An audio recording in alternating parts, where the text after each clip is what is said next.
ኦሪት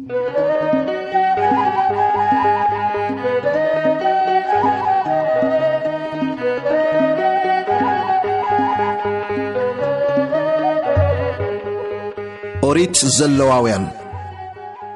ሊቪቲክስ ዝብልና እንግሊዝኛ ስያሜ ዝተወስደ ካብቲ ሰብዓ ናይ ሊቃውንት ትርጉም ክኸውን ከሎ ትርጉሙ ድማ ምስለዋውያን ዝተረኽበ ማለት እዩ። ዋይ ቅራ ዝብል ዕብራይስጥ ስያሜ ካብቲ ናይ መጽሓፍ መጀመርታ ቃል ዝተረኽበ እዩ። ትርጉሙ ድማ ንሱ እግዚአብሔር ጸዊዑ ማለት እዩ። ዘለዋውያን መጽሓፍ ኣብቲ ናይ ምርኻብ ድንኳን ውሽጢ ባሮንን ደቁን ናይ ክህንነት አገልግሎት ዝካየደሉን ብለዋውያን ዝሕገዝ አገልግሎት ስርዓተ አምልኮ ዝገልጽ እዩ። ኦሪት ዘለዋውያን እቲ ናይ ምርኻብ ድንኳን ብከመይ ክስራሕ ከም ዘለዎ መምርሒ ዝተዋህቦ ክኸውን ከሎ ኣብቲ ናይ ምርኻብ ድንኳን ስርዓተ አምልኮ ሕጋጋት ቅዱሳት በዓላት 7 ዓመት ኢዮቤል የምህረና እዩ። ናይዚ መጽሓፍ ዓብይ ሓሳብ ናይዚ መጽሓፍ እቲ ዝዓበየ ሓሳብ ቅድስና ክኸውን ከሎ ናይ እግዚአብሔር ናይ ሰብ ቅድስና የርኢ እዩ። ሰብ ንእግዚአብሔር ብቅድስና ከምልኾ ይግባእ። ኣብዚ ናይ ዘለዋውያን መጽሓፍ አካላዊ ሙሉእነት ፍጹምነት ከም መንፈሳዊ ቅድስና ተመሲሉ ንረኽቦ ኢና። ኣብዚ መጽሓፍ እቲ መሪሕ ጠቕሲ ድማ ኣነ ቅዱስ እየ ንስኻትኩም ድማ ቅዱሳት ኩኑለይ ዝብል እዩ። እዚ ድማ 152 ጊዜ ኣብዚ መጽሓፍ ብዛዕባ ቅድስና ይዛረብ።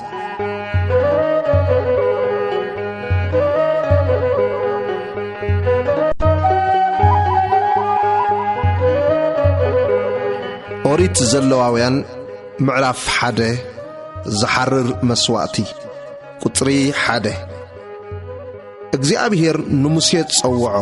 ካብቲ ድንኳን ምርኻብ ድማ ከምዚሉ ተዛረቦ። ንደቂ እስራኤል ተዛረቦም በሎም ከዓ ካባኻትኩም ሰብ ንእግዚአብሔር መስዋዕቲ ምዘቐርብ መስዋዕትኩም ካብ ማል ካብ ኣሓን ካብ ጠለበጊዕን ኣቕርቡ። ቁጽሪ 3 እቲ ዝሓርር መስዋዕቲ ካብ ኣሓ እንተኾነ ጎደሎ ዘይብሉ ተባዕታይ የቐርብ እሞ ኣብ ቅድሚ እግዚአብሔር ፍትዊ ክኸውን ናብ ኣፍ ደገ ድንኳን ምርኻብ የቕርቦ። ኣብ ርእሲ እቲ ዝሓርር መስዋዕቲ ኢዱ የንብር እሞ ንምትዕራቑ ቅቡል ይኸውን። ነቲ ዝራብዕ ድማ ኣብ ቅድሚ እግዚአብሔር ይሕረዶ። ነቲ ደሙ ከዓ ደቂ ኣሮን እቶም ካህናት የቕርብዎ። ነቲ ደም ድማ ኣብ ልዕሊ እቲ ኣብ ኣፍ ደገ ድንኳን ምርኻብ ዘሎ መስዊኢ ኣብ ዙርያኡ ይንጸግዎ። ነቲ ዝሓርር መስዋዕቲ ቆርበቱ ጠቢሑ በብኽፍሉ ይቑረጾ። ደቂ ኣሮን እቲ ካህን ድማ ኣብ መስዊኢ ሓዊ ይእገዱ። ኣብ ልዕሊ እቲ ሓዊ ከዓ ዕንጨይቲ የጸፍጽፉ። እቶም ካህናት ደቂ ኣሮን ድማ ነቲ ክፍልታት ርእስን ስብሕን ኣብ ልዕሊ እቲ ኣብ መስዊኢ ኣብ ልዕሊ ሓዊ ዘሎ ዕንጨይቲ ይስርዕዎ። ነቲ ናውቲ ኸብዱን ኣእጋሩን ግና ብማይ ይሕጸቦ። እሞት ካህን ኩሉ ንዝሓርር መስዋዕቲ ንመስዋዕት ሓዊ ንእግዚአብሔር ንጥዑም ጨና ኣብቲ መስዊኢ ይሕርሮ። ቁጽሪ 10 እቲ መስዋዕቲ ካብ ጠለበጊዕ እንተ ደኣ ኾይኑ ካባባጊዕ ወይ ካባጣል ጎደሎ ዘይብሉ ተባዕታይ ንዝሓርር መስዋዕቲ የቕርቦ። ኣብ ቅድሚ እግዚአብሔር ንመስዊኢ ብሸነኽ ሰሜኑ ይሕረዶ። እቶም ካህናት ደቂ ኣሮን ድማ ነቲ ደሙ ኣብ ልዕሊ መስዊኢ ኣብ ዙርያኡ ይንጸግዎ። በብኽፍሉ ምስ ርእስን ስብሑን ይቑረጾ። እቲ ካህን ከዓ ኣብ ልዕሊ እቲ ኣብ መስዊኢ ኣብ ልዕሊ ሓዊ ዘሎ ዕንጨይቲ ይስርዓዮ። ነቲ ናውቲ ኸብዱን ኣእጋሩን ግና ብማይ ይሕጸቦ። እቲ ካህን ድማ ንኹሉ የቕርቦ።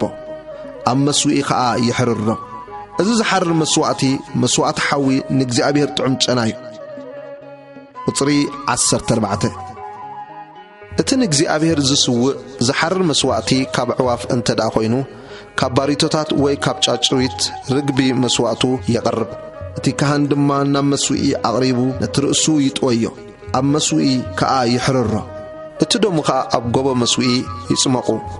ጭንጭራኡ ምስ ናይ ፈርሱ ናብ ጎቦ መስዊኢ ብሸነኽ ምብራቕ ናብቲ ስፍራ ማዕሙኽሽቲ ይደርብዮ። ብኽናፍ ይጭደዶ ግናኸ ኣይፈላልዮ። እቲ ካህን ከዓ ኣብ ልዕሊ እቲ ኣብ መስዊኢ ኣብ ልዕሊ ሓዊ ዘሎ ዕንጨይቲ ይሕርሮ። እዚ ዝሓርር መስዋዕቲ መስዋዕቲ ሓዊ ንእግዚአብሔር ጥዑም ጨና እዩ።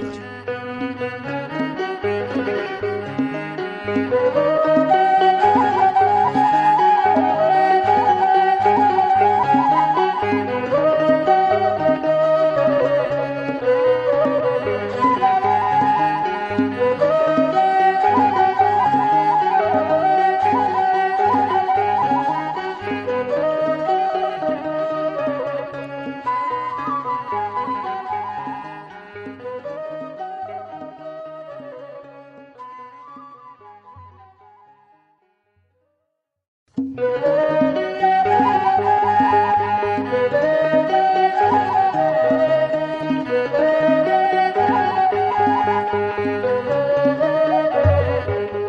زلواويان معرف كلته مسوعة أخلي قطري حدا نجزي أبيهر مسوعة بالعي مزقرب أتي مسوعته كابدهم حارج يخون زيتي كعولو عطانون يقبرلو ناب كهانات دك آرون يمتصايو اتكهان دما كابتدهم حارجن كابتي زيتون ملو إيد وسيدو مس كل عطانون غيرو نمذكرتو أمسو يحررو مسوعة حوي نجزي أبيهر تعم تشنايو اتي كاب مسوعة بالعز ترفنا آرون ندقون يخون زي كابتي نجزي أبيهر بحوي تسوي قدسان إيو قطري 4 مسوعة بالعي أبطن كاب التسنكة التقرب دما كاب دهم حارج بزيت التقمطعي زي بوخعي قطعات زيتي التلخي زي بوخعي رقاق قطعات يخون مسوعتها أمقلو كاب التسنكة انتخوينو كاب دهم حارج بزيت التقمطعي زي بوخعي يخون قراريسكا خا زيت قعولو نسو مسوعة بالعي مسوعتها أب قراع التقبر مسوعة بالعي انتخونه كاب دهم حارج بزيت يقبر أتي كابز نجار زي تجبره مسوعة بالعين نابك زي أبير أمتصايو نابتي كهان دما أربو نسخة أنا مسوعي يا أربو أتي كهان دما كابتي مسوعة بالعين نمذكرتها زخون العلو أم مسوعي يحرره مسوعة حوي نجزي أبير تعمت أنايو أتي كم مسوعة بالعين ترفه دما نارون ندقون يخون زي كابتي نجزي أبير بحوي التجبره مسوعة قدسان إيو قطري 11 اتن اغزيابير تقربو مسوعتي بالعي قالك اوكا بكوع اي قبر كابكوع كونه وي كمعار اغزيابير قالك اوكا مسوعت حوي اي تحررو كم مسوعت قدام اي فري ناب اغزيابير اقربو كناخا كم تعمتنا ام مسوعي قبر نخلو ناي بالعي مسوعتها بچو اقاممو ابتناي بالعي مسوعتها چو كيدان املاكا اي تترفلو اب كل مسوعتها چو اقرب قطري 14 كاب بخور فريات نجزيابير مسوعة بالعين تعربكا كاب بخور فريات كالنملم التبقوطي أب حوي تتأبس سويت نمسوعة بالعي أغرب أب العلي دما زيت كعولو حتان ون قبرلو زي مسوعة بالعي تكهن كابتي حسي أغلن كابت زيتن مس كل عتان غيرو نمذكرتا يحرره نجزيابير مسوعة حوي إيو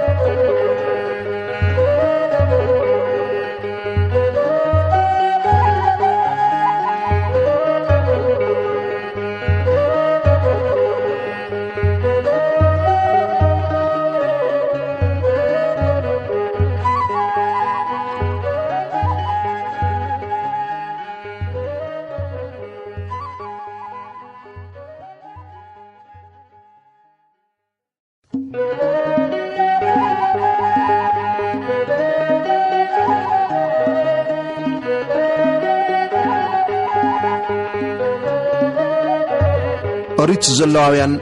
معرف 3 مسوعة السلام قطري 1 مسوعة دما مسوعة مسقانا انت خوينو أمو كاب أحا انت عربة تبعتاي وي أنستيتي قدولو زيبولو أب كرمي زي أبيهيري يقرب إدو خاب أب العلي رأسيتي مسوعتو ينبر أب أفدقدون قوان من رخاب دما يحردو نتدومو خا كهانات دك آرون أب العلي مسوئي أب زري أو ينتساقوو كم مسوعة مسقانا دما اتنناوتي كبدو زخدن سبحن أبا معوت زلو كل سبحن نجزي أبير مسوعة حوي يغربلو دما كلتين كليت مستي أب الشمتي وشتي زلو سبحنن نتي أب تقاخلالي زلو سبحي كبدن يفله دكارون دما أم مسوي أب العلتي أب حوي زلو عنشيتي أب العلتي زحر المسوعة يحرروه مسوعة حوي نجزي أبير تعم جنا إيو قطري 6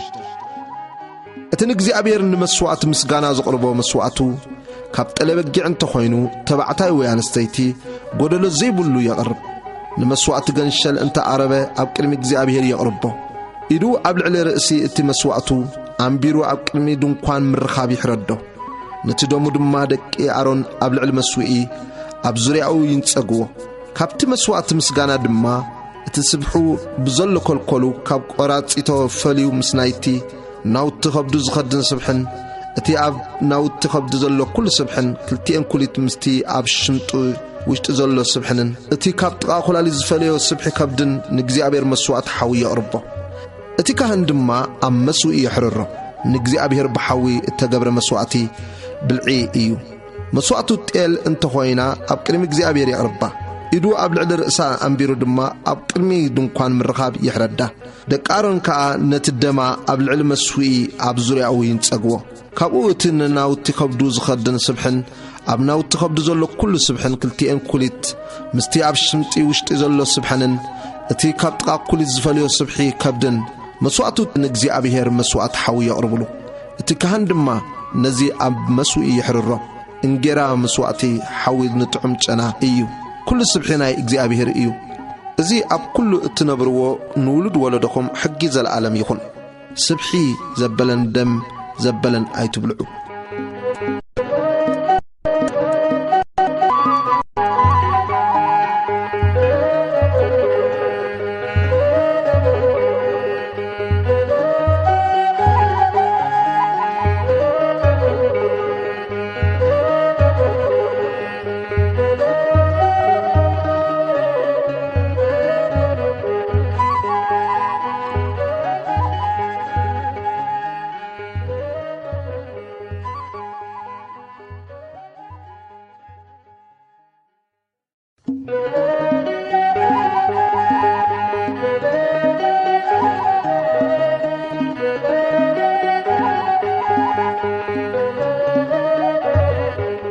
ኦሪት ዘሌዋውያን ምዕራፍ 4 ምንቲ ሕድገት ሓጢአት ዝቐርብ መስዋዕቲ ቁጽሪ 1 እግዚአብሔር ድማ ንሙሴ ከምዚሉ ተዛረቦ። ንደቂ እስራኤል ከምዚልካ ተዛረቦም። ሓደ ሰብ ካብቲ እግዚአብሔር ኣይትግበርዎ ኢሉ ዝኣዘዞ ኩሉ ሓደ ብምግባሩ ብዘይፍልጠት ሓጢአት እንተገበረ እቲ እተቐብአ ካህን እንተኾይኑ ሓጢአት ዝገበረ እሞ በዚ ነቲ ህዝቢ በዳሊ እንተገበሮ ስለቲ ዝገበሩ ሓጢአት ንመስዋዕት ሓጢአት ጎደሎ ዘይብሉ ዝራብዕ ንእግዚአብሔር የቕርበሉ። ነቲ ዝራብዕ ናብ ቅድሚ እግዚአብሔር ናብ ኣፍ ደገ ድንኳን ምርኻብ የምጽኣዮ። ኢዱ ኣብ ልዕሊ ርእሲ እቲ ዝራብዕ የንብር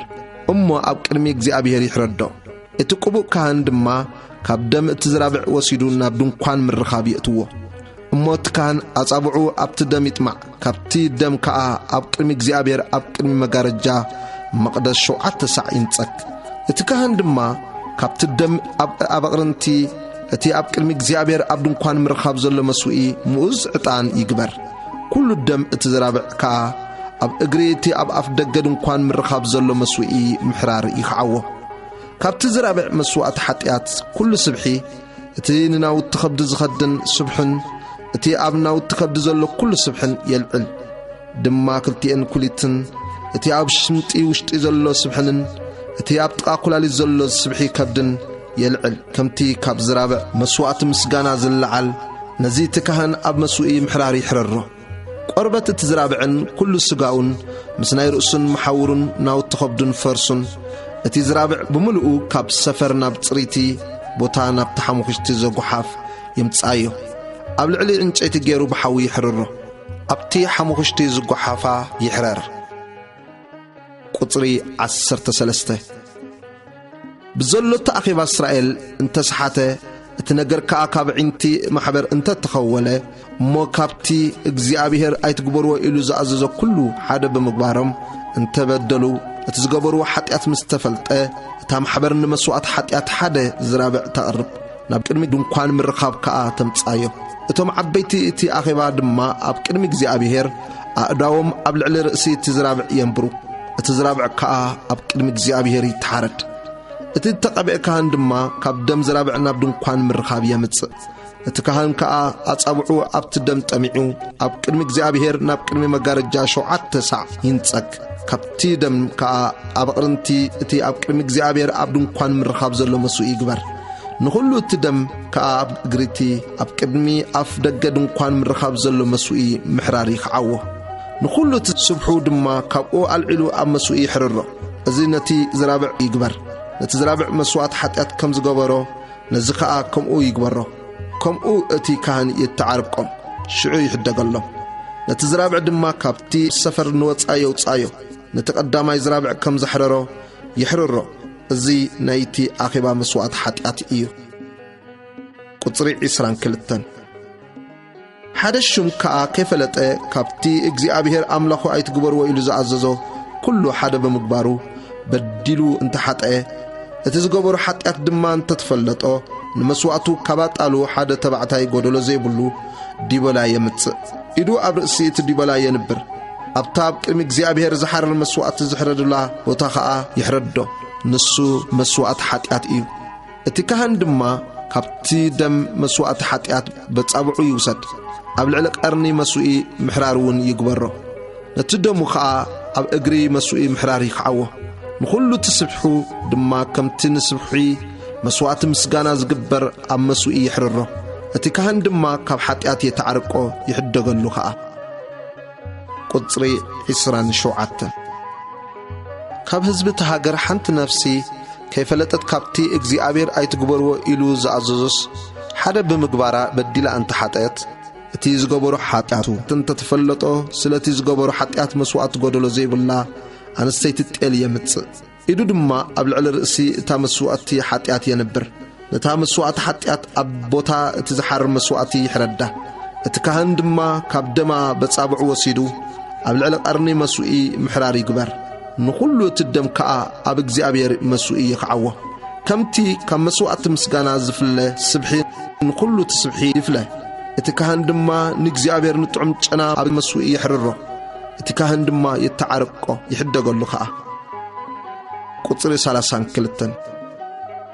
ንመስዋዕት ሓጢኣቱ ገንሸል እንተ ኣምጽአ ከዓ ጎደሎ ዘይብላ ኣንስተይቲ የምጽእ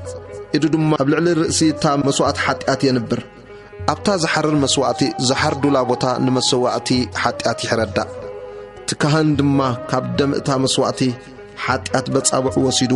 ኣብ ልዕሊ ቀርኒ መስዋዒ ምሕራር ይግበር ንኹሉ ደማ ከዓ ኣብ እግሪ መስዋዒ ይክዓዎ ከምቲ ካብ ገንሸል መስዋዕቲ ምስጋና ዝፍለ ስብሒ ንኹሉ እቲ ስብሒ ይፍለ እሞ እቲ ካህን ኣብ ልዕሊ እቲ ንእግዚአብሔር ብሓዊ ዝግበር መስዋዕቲ ኣብ መስዋዒ ይሕርሮ እቲ ካህን ድማ ብዛዕባ እቲ ዝገበሮ ሓጢኣት የተዓርቆ ይሕደገሉ ከዓ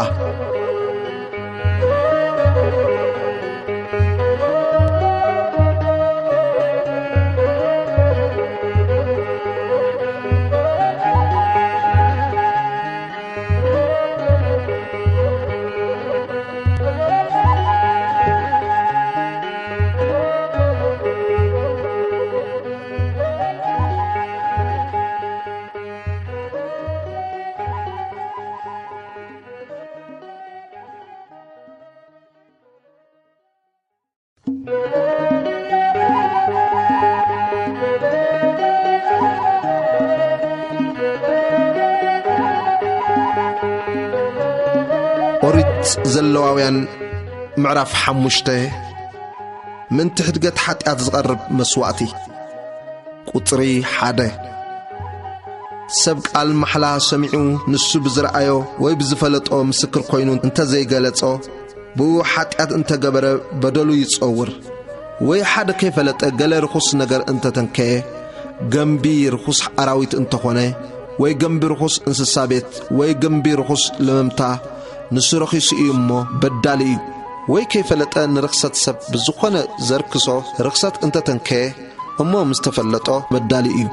ወይ ሓደ ገለ ክፉእ ወይ ጽቡቕ ንምግባር ዝኾነ ይኹን ሰብ ብዘይ ሓሳብ ከም ዝምሕል ከይፈለጠ ብዘይ ሓሳብ ብኸናፍሩ እንተመሓለ እሞ ምስ ተፈለጦ ብሓደ ካብዚ ነገር እዚ በዳሊ እዩ ክኸውን ድማ እዩ ካብዚ ነገር እዚ ብሓደ ምስ በደለ በቲ ዝገበሮ ሓጢኣት ይናዘዝ ብዛዕባ እቲ ዝገበሮ ሓጢኣት ድማ ንመስዋዕቲ በደሉ ካብ መጓሲኡ ንመስዋዕቲ ሓጢኣት ሓንቲ ሽበል ወይ ኣርሕዶ ንእግዚአብሔር የቕርበሉ እቲ ካህን ድማ ብዛዕባ ሓጢኣቱ ይተዓርቆ ቁጽሪ 7 ንበጊዕ ዝኣክል ዓቕሚ እንተዘይብሉ ከዓ ንመስዋዕቲ እቲ ዝገበሮ በደል ክልተ ባሪቶ ወይ ክልተ ጫጩት ርግቢ ሓንቲ መስዋዕቲ ሓጢኣት ሓንቲ ከዓ ንዝሓርር መስዋዕቲ ንእግዚአብሔር የቕርበሉ ናብ ካህን የምጻየን ንሱ ከዓ ቅድም እታ ንመስዋዕቲ ሓጢኣት እትኸውን የቐርብ ርእሳ ከይፈለየስ ካብ ጥቓ ክሳዳ ይጥወያ ካብቲ ደም መስዋዕቲ ሓጢኣት ድማ ኣብ ጎቦ መስዋዒ ይንጸግ نتزترفدم كا أب إجري مسوئي يسمقه نسو مسوعة حتيات إيو نتاخل إتي كا كم تسرعت زحر مسوعتي قبرة إتي كان دما كابتز قبر حتياتو يتعرقه يحدق اللخاء قطري 11 نخلت تباريتو وي نخلت تجاجو ترقبي عقم تزيبو اللقنا سلتي زقبر حتيات نمسوعة حتياتو 10 أف دخم حارج يمتص مسوعة حتيات إيو أمو زيتي أي كعاولو أتانك أي قبرلو نبتكهن دما يمتصايو التيكهن كابون مذكرتا إيدو ملو وسيدو أم مسوئي قبل علتي نقزي أبير بحوز قبر مسوعة يحرره نسو مسوعة حتياتي بحادة كابز نغرزي نزبدله التيكهن يتعرقو يحدقو اللخاء اتزترف دما كم تناي مسوعة بالعي نكهانات يخون ناي بدل مسوعة خحسا قطرية 14 اجزابير دما نمسي كمزيلو تزاربو سبدل انت بدله بقلاتين اجزابير تقدس نقر كيف لطي حاتيات انت قبره نمسوعة بدلو كام مقواسي أباقع كم تبسيك المقدس بسيك آلات برور زغمغم كالو قدلو زيبلو دعو المسوعة بدل نجزابير يمتسالو بتي أبت قدس نقر زغبر حاتيات يقحس حمشاي أفكا يوسخلو نكهان دما يحبو اتكهان كا بتدعو المسوعة بدل يتعرقو يحدقلو دما قطري 17 سب كابتي اغزابير ايتكبرو إلو زاززو كل واحد بمقبارو انت حتى كيف لتقوا كنسو بدالي يمو بدلو يتصور نمسوعة بدل كا كم غمغم كا مغواسا باقع قدلو زيبلو دعو بكهان يمتص بزعباتي بزي فلتت زغبر جيغا اتكهان يتعرقو يحدقلو خا رقص نغزي أبير بدلي يمو ازي مسوعة بدل ايو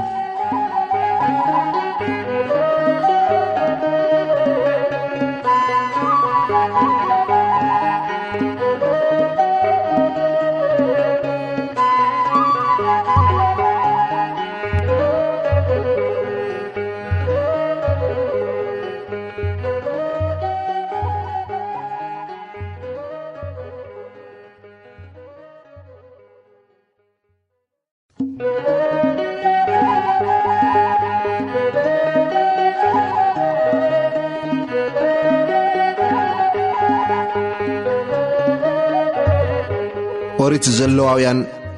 معراف 6 قطري 1 እግዚአብሔር ድማ ንሙሴ ከምዚሉ ተዛረቦ ሰብ ንእግዚአብሔር በደል በመብዳሉ ኃጢአት እንተገበረ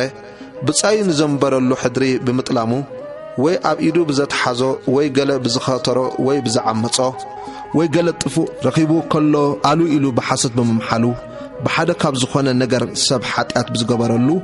ይኸውን ድማ ኃጢአት በመግባሩ በዳሊ ምስኮነ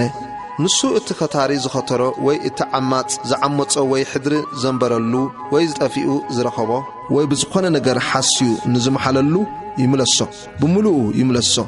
ኣብ ልዕሊኡ ከዓ ሓሙሻኡ ይወስኸሉ በታ መስዋዕት በደሉ ዘቕርበላ መዓልቲ ነቲ ዋናኡ ይምለሰሉ ንመስዋዕት በደል ድማ ካብ መጓሳ ባጊዕ ከም ገምገም ካ ጎደሎ ዘይብሉ ድዑል መስዋዕት በደሉ ንእግዚአብሔር ናብ ካህን የምጽእ እቲ ካህን ከዓ ኣብ ቅድሚ እግዚአብሔር ይተዓርቆ ካብ ዝኾነ ዝገበሮ ድማ ብኡ በዳሎ ዝኾነ ክሕደገሉ እዩ ብምሉእ ዝሓርር መስዋዕቲ ቁጽሪ 8 እግዚአብሔር ድማ ንሙሴ ከምዚሉ ተዛረቦ نارونن ندقون كمزيل كا عززم حقي تزحر مسوعة زيو تزحر مسوعة قبل علتي أما سوي زندد عنشيت ملؤ ليتي كسع زوجحين نبر تحو مسوي خا يندد تكهن كمش لحت انتاتي كدن أبسقاو دما سر لحت انتاتي جبر نتحم خشتي ناي تزحر مسوعتي أما سوي حوي زبلعو حافسو أبقو مسوي جبره دحار كداونتو يوتص كالق كداونت دما يكدن نتحمخشت خا كابت سفر ناب صري بوتا يوصايو اتي اب مسوي زل حوي ابو يندد ايطفا اتي كهان كا اب تصبح اب العلي انچيتي يندد اب العلي دما اتزحرر مسوات يكبر اب العلي خا صبحي مسوات مسغانا يحرر اتي حوي ورتق اب العلي مسوي يندد ايطفا مسواتي اخلي قطري 14 حق مسوات بالعيد ما زيو دك آرو ناب كرمي እግዚአብሔር ናብ ቅድሚ መስውኢ ያቅርቦ ካብኡ ካብቲ ናይ መስዋዕት ብልዕድኹም ሓርጭ ከዓ ኢዱ ብመሉእ የልዕል ካብ ዘይቱ ድማ ምስቲ ኣብ ልዕሊ መስዋዕት ብልዒ ዘሎ ኩሉ ዕጣን ገይሩ ንመዘከሪ ንእግዚአብሔር ጥዑም ጨና ኣብ መስዋዕ ይሕርሮ። እቲ ካብኡ ዝተረፈ ድማ ኣሮንን ደቁን ይብልዕዎ። ከይቦኽዐ ኣብ ቅዱስ ቦታ ይበላዕ። ኣብ ኣጸድ ድንኳን ምርኻብ ኮይኖም ይብልዕዎ። ብማይ ቢሑቕ ኣይሰንከት። እዚ ካብቲ ብሓዊ እተገብረ መስዋዕተይ ዝሃብክዎም ግዲኦም እዩ። ከም መስዋዕቲ ሓጢኣትን ከም መስዋዕቲ በደልን ቅዱስ ቅዱሳን እዩ። ካብ ደቂ ኣሮን ተባዕታይ ዝኾነ ኩሉ ይብልዓዮ። እዚ ካብቲ ንእግዚአብሔር ብሓዊ እተገብረ መስዋዕትታት ንውሉድ ወለዶኹም ናይ ዘለዓለም ሰላም ይኹን። ነፍሲ ወከፍ ዝተንከዮ ይቀደስ። ቁጽሪ 19 እግዚአብሔር ድማ ንሙሴ ከምዚ ኢሉ ተዛረቦ። ኣሮንን ደቁን በታ ዝቐብኣላ መዓልቲ ንእግዚአብሔር ዘቕርቦ መስዋዕቲ እዚ እዩ። ንናይ ወርትግ መስዋዕቲ ብልዒ 10 ኣፍ ኤፍ ደኹም ሓርጭ ፈረቓኡ ብጊሓት ፈረቓኡ ኸዓ ምሸት ምስ ዘይቲ ኣብ መቕሎ ይሰንከት። ምስ ተቐምጥዐ ኸዓ ኣምጻዮ ንእግዚአብሔር ንጥዑም ጨና ብሱል ቆረርስ ጌርካ መስዋዕቲ ብልዒ ኣቕርበሉ። እቲ ካብ ደቁ ኣብ ስፍራኡ ዝቕባእ ካህን ድማ ከምኡ ይግበር። ንስርዓት ዘለዓለም ብምሉኡ ንእግዚአብሔር ይሕረር። ኩሉ ናይ ካህን መስዋዕቲ ብልዒ ብምሉኡ ይሕረር ኣይበላዕ። ኣብ ክንዲ ሓጢአት ዝቐርብ መስዋዕቲ ቁጽሪ 24 እግዚአብሔር ድማ ንሙሴ ከምዚ ኢሉ ተዛረቦ። ንኣሮንን ንደቁን ከምዚ ኢልካ ተዛረቦም። ሕጊ መስዋዕቲ ሓጢአት እዚ እዩ። እቲ መስዋዕቲ ሓጢአት ኣብታ ዝሓርር መስዋዕቲ ዝሕረደላ ቦታ ኣብ ቅድሚ እግዚአብሔር ይተሓረድ። ንሱ ቅዱስ ቅዱሳን እዩ። እቲ ካህን ብዛዕባ ሓጢአት ዘቕርቦ ይብልዓዮ።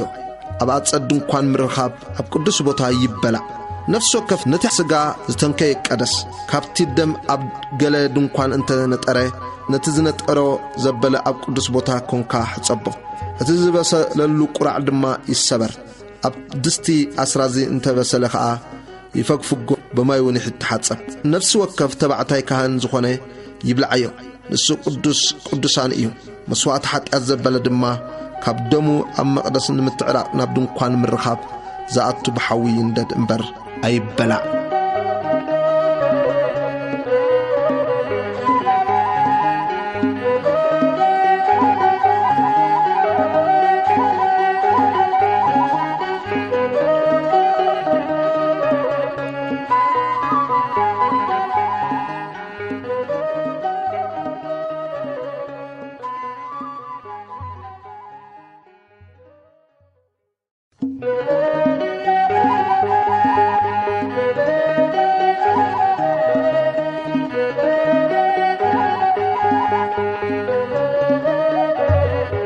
ኦሪት ዘለዋውያን ምዕራፍ 7 ኣብ ክንዲ በደል መስዋዕቲ ቁጽሪ 1 ሕጊ መስዋዕቲ በደል ድማ እዩ። ንሱ ቅዱስ ቅዱሳን እዩ። ነቲ መስዋዕቲ በደል ኣብታ ዝሓርር መስዋዕቲ ዝሕረዱላ ቦታ ይሕረድዎ። ደሙ ኸዓ ኣብ ልዕሊ መስዋዒ ኣብ ዙርያኡ ይንጸጎ። ብዘሎ ስብሑ ኸዓ ኮልኮሉን ቋንጥጡን ክልቲአን ኩሊት ብስቲ ኣብ ሽምጢ ውሽጢ ዘሎ ስብሐንን እቲ ካብ ጥቓ ኩላሊት ዝፈልዮ ስብሒ ኸብድን እቲ ካህን ነዚ መስዋዕቲ ሓዊ ንእግዚአብሔር ኣብ መስዋዕ ይሕርሮ። ንሱ መስዋዕቲ በደል እዩ። ነፍሲ ወከፍ ተባዕታይ ካህን ዝኾነ ይብልዓዮ። ኣብ ቅዱስ ቦታ ይበላዕ። ንሱ ቅዱስ ቅዱሳን እዩ። እቲ መስዋዕቲ በደል ከምቲ መስዋዕቲ ሓጢአት እዩ። ንኽልቲኡ ሕጊ ሓደ እዩ። ናይቲ ብኡ ዘተዓርቕ ካህን ይኹን። እቲ ካህን ናይ ማንም ዝሓርር መስዋዕቲ ዘቕርቦ ቆርበት እቲ ዘቕረቦ ዝሓርር መስዋዕቲ ነቲ ካህን ይኹን። ኩሉ መስዋዕቲ ብልዒ ድማ ኣብ እቶን ዝበሰለ ኩሉ ኣብ ቁራዕን ኣብ መቕሎን እተገብረ ነቲ ዘቕርቦ ካህን ይኹን። ኩሉ ዘይቲ እተሓወሶ ወይ ንቆጽ መስዋዕቲ ብልዒ ንኹሎም ደቂ ኣሮን ነቲ ሓደ ከምቲ ሓደ ይኹን። መስዋዕቲ ሰላም ቁጽሪ 11 እቲ ንእግዚአብሔር ዝቐርብ መስዋዕቲ ምስጋና ድማ ሕጉዝ እዩ። ንምስጋና እንተ ኣረቦ ምስቲ መስዋዕቲ ምስጋና ዘይቲ እተሓወሶ ዘይበኹዕ ቅጫታት ዘይቲ እተለኸየ ዘይበኹዕ ረቂቕ ቅጫታትን ካብ ድኹም ሓርጭ እተቐምጥዐ ዘይቲ እተሓወሶ ቅጫታትን የቕርብ። እቲ ንምስጋና ዘቕርቦ ናይ ምስጋና መስዋዕቲ ምስ ዝበኹዐ እንጌራ የቕርቦ። ካብ ኩሉ እዚ መስዋዕትታት ሓደ ግደ ንእግዚአብሔር ዝለዓል መስዋዕቲ የቕርበሉ። እዚ ነቲ ደም መስዋዕቲ ምስጋና ዝነጽግ ካህን ይኹን።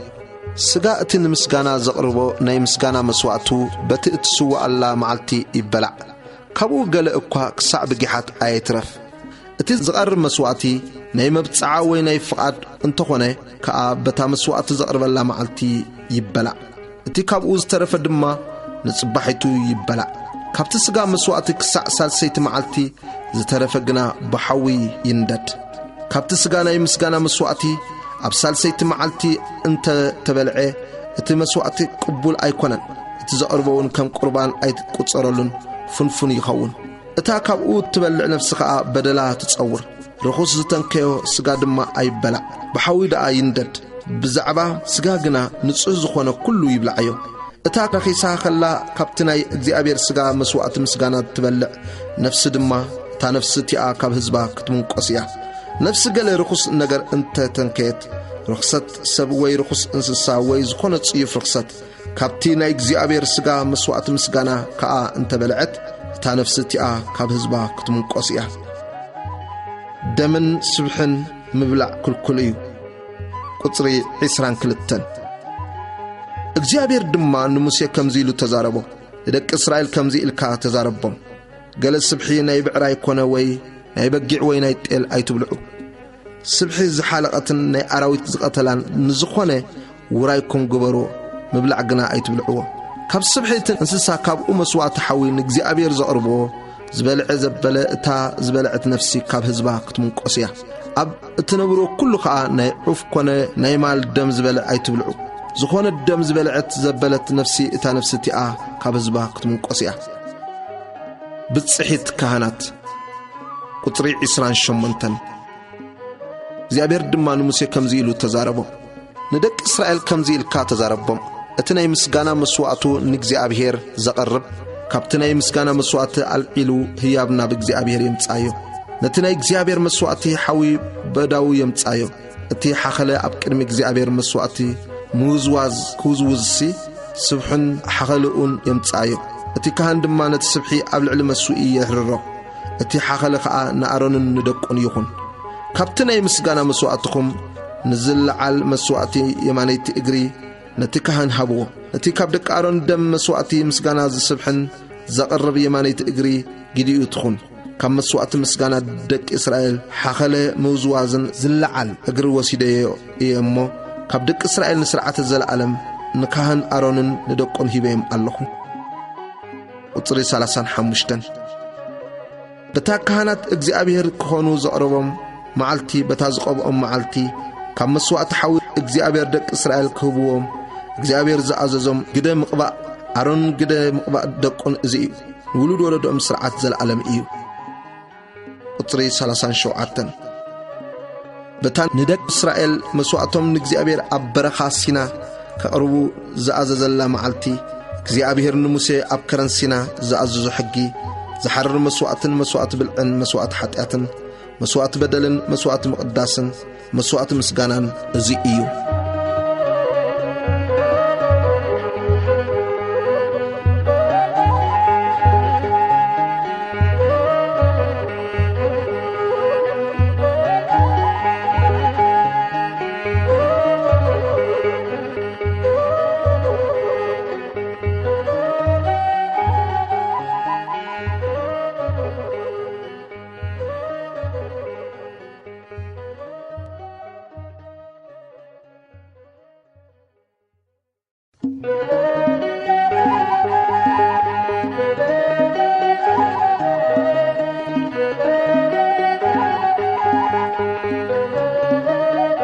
ኦሪት ዘሌዋውያን ምዕራፍ 8 ኣዋህባ ክህነት ኣሮንን ደቁን ቁጽሪ 1 እግዚአብሔር ድማ ንሙሴ ከምዚ ኢሉ ተዛረቦ ንኣሮን ደቁ ከዓ ምስኡ ኣልባስን ዘይትቅብኣትን እቲ ዝራብዕ መስዋዕቲ ሓጢአትን እቶም ክልተ ድዑልን እቲ መሶብ ቅጫን ውሰድ ንብዘሎ ኣኼባ ከዓ ኣብ ኣፍ ደገ ድንኳን ምርኻብ ኣክቦ ሙሴ ድማ ከምቲ እግዚአብሔር ዝኣዘዞ ገበረ እቲ ኣኼባ ከዓ ኣብ ኣፍ ደገ ድንኳን ምርኻብ ተኣከበ ሙሴ ድማ ነቲ ኣኼባ እቲ እግዚአብሔር ክግበር ዝኣዘዞ ነገር እዚ እዩ በለ ሙሴ ከዓ ንኣሮንን ንደቁን ኣቕሪቡ ብማይ ሓጽቦም ቀምሽ ታሕቲ ድማ ኣእተወሉ ቅናቱን ኣቐነቶ ቀምሽ ላዕለ ከዲኑ ከዓ ኣብ ልዕሊኡ ኤፎድ ገበረሉ በቲ ብብልሓት እተገብረ ቅናት ኤፎድ ድማ ኣቐነቶ ብኡውን ኣብ ልዕሊኡ ኣትሓዞ ኣብ ልዕሊኡ ከኣ ሳንቃ ኣፍ ልቢ ገበረሉ ናብቲ ሳንቃ ኣፍ ልቢ ድማ ሪምን ቲሙምን ገበረሉ ኣብ ርእሱ ከኣ መጠምጠምያ ገበረሉ ኣብ ልዕሊ እቲ መጠምጠምያ እውን ብሸነኽ ቅድሚት ብሊቃ ወርቂ እቲ ቅዱስ ኣኽሊል ገበረሉ ከምቲ እግዚኣብሔር ንሙሴ ዝኣዘዞ ገበረ ሙሴ ድማ ዘይቲ ቅብኣት ወሲዱ ነቲ ማሕደርን ኣብኡ ንዝነበረ ኩሉን ቀብኦ ቀደሶ ኸዓ ካብኡ ናብ ላዕሊ መስዊኢ 7 ሳዕ ነጸገ ምእንቲ ክቕድሶውን ንመስውእን ንኹሉ ኣቑሑኡን ነቲ ገበራን ኣጋርኡን ቀብኦ ናብ ርእሲ ኣሮን ከዓ ካብ ዘይቲ ቅብኣት ከዓወሉ ምእንቲ ክቕድሶ ድማ ቀብኦ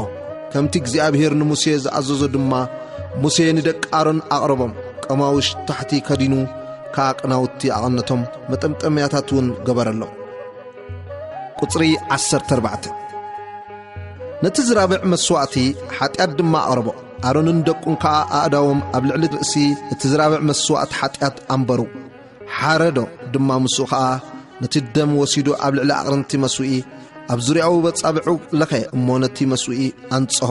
ነቲ ደም ከዓ ኣብ እግሪ እቲ መስዊኢ ከዓው ንምትዕራቑ ድማ ቀደሶ ንኹሉ ኣብ ናውቲ ከብዲ ዝነበረ ስብሕን ቋንጡጥ ከብድን ክልቲአን ኩሊትን ምስ ስብሐንን ወሰደ ሙሴ ድማ ኣብ ልዕሊ መስዊኢ ኣሕረሮ ነቲ ዝራብዕን ቆርበቱን ስጋኡን ፈርሱን ከምቲ እግዚኣብሔር ንሙሴ ዝኣዘዞ ኣብ ወጻኢ ሰፈር ብሓዊ ኣንደዶ ነቲ ድዑል ዝሓረር መስዋዕቲ ድማ ኣቕረቦ ኣሮንን ደቁን ከዓ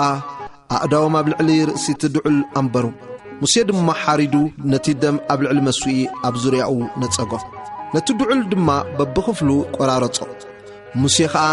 ነቲ ርእስን ነቲ ቆራርጽን ነቲ ስብሕን ኣሕረሮ ነቲ ናውቲ ከብድን ነቲ ኣእጋርን ብማይ ሓጸቦ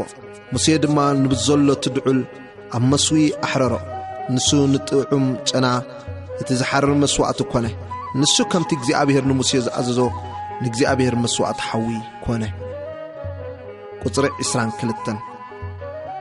ነቲ ካልኣይ ድዑል ከዓ እቲ ድዑል መቕዳስ ኣቕረበ ኣሮንን ደቁን ድማ ኣእዳዎም ኣብ ልዕሊ ርእሲ እቲ ድዑል ኣንበሩ ሙሴ ድማ ሓሪዱ ካብ ደሙ ወሲዱ ንኣሮንን ምስ ቆር የማነይቲ እዝኑን ዓባይቶ የማነይቲ ኢዱን ዓባይቶ የማነይቲ እግሩን ለኸዮ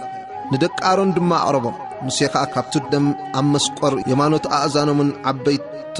የማኖት ኣእዳዎምን ዓባይቶ የማነይቲ ኣጋሮምን ለኸየ ነቲ ደም ከዓ ሙሴ ኣብ ልዕሊ መስዊኢ ኣብ ዙርያኡ ነጸጎ ነቲ ስብሕን ፍልኮልን ኩሉ እቲ ኣብ ናውቲ ከብዲ ዘሎ ቋንጡጥን ስብሒ ከብድን ክልቲአን ኩሊትን ምስ ስብሐንን የማነይቲ እግርን ወሰደ ካብቲ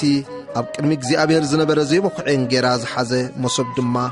ሓደ ቅጫን ሓደ እንጌራን ዘይትን ሓደ ረቂቕ ቅጫን ወሲዱ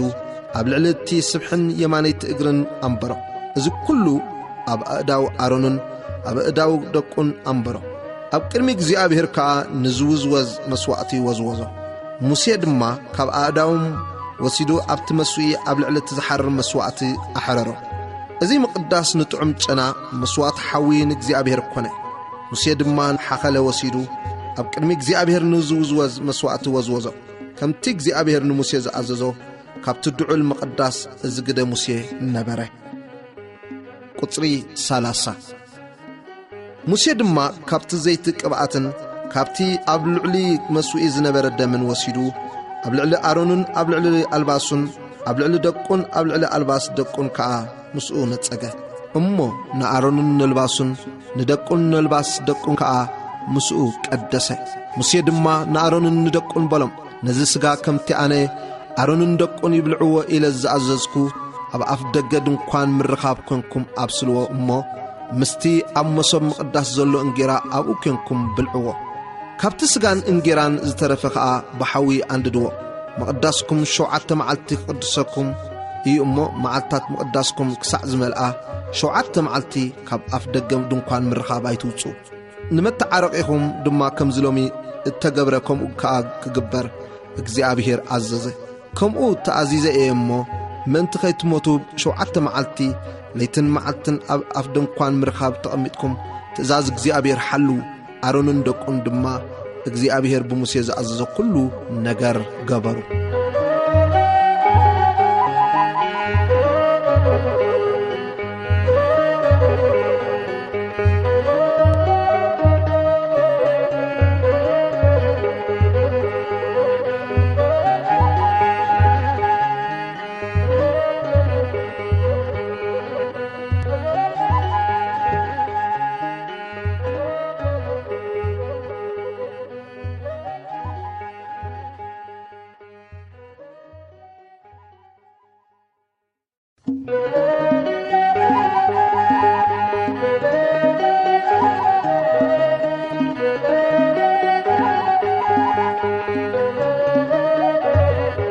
ኦሪት ዘለዋውያን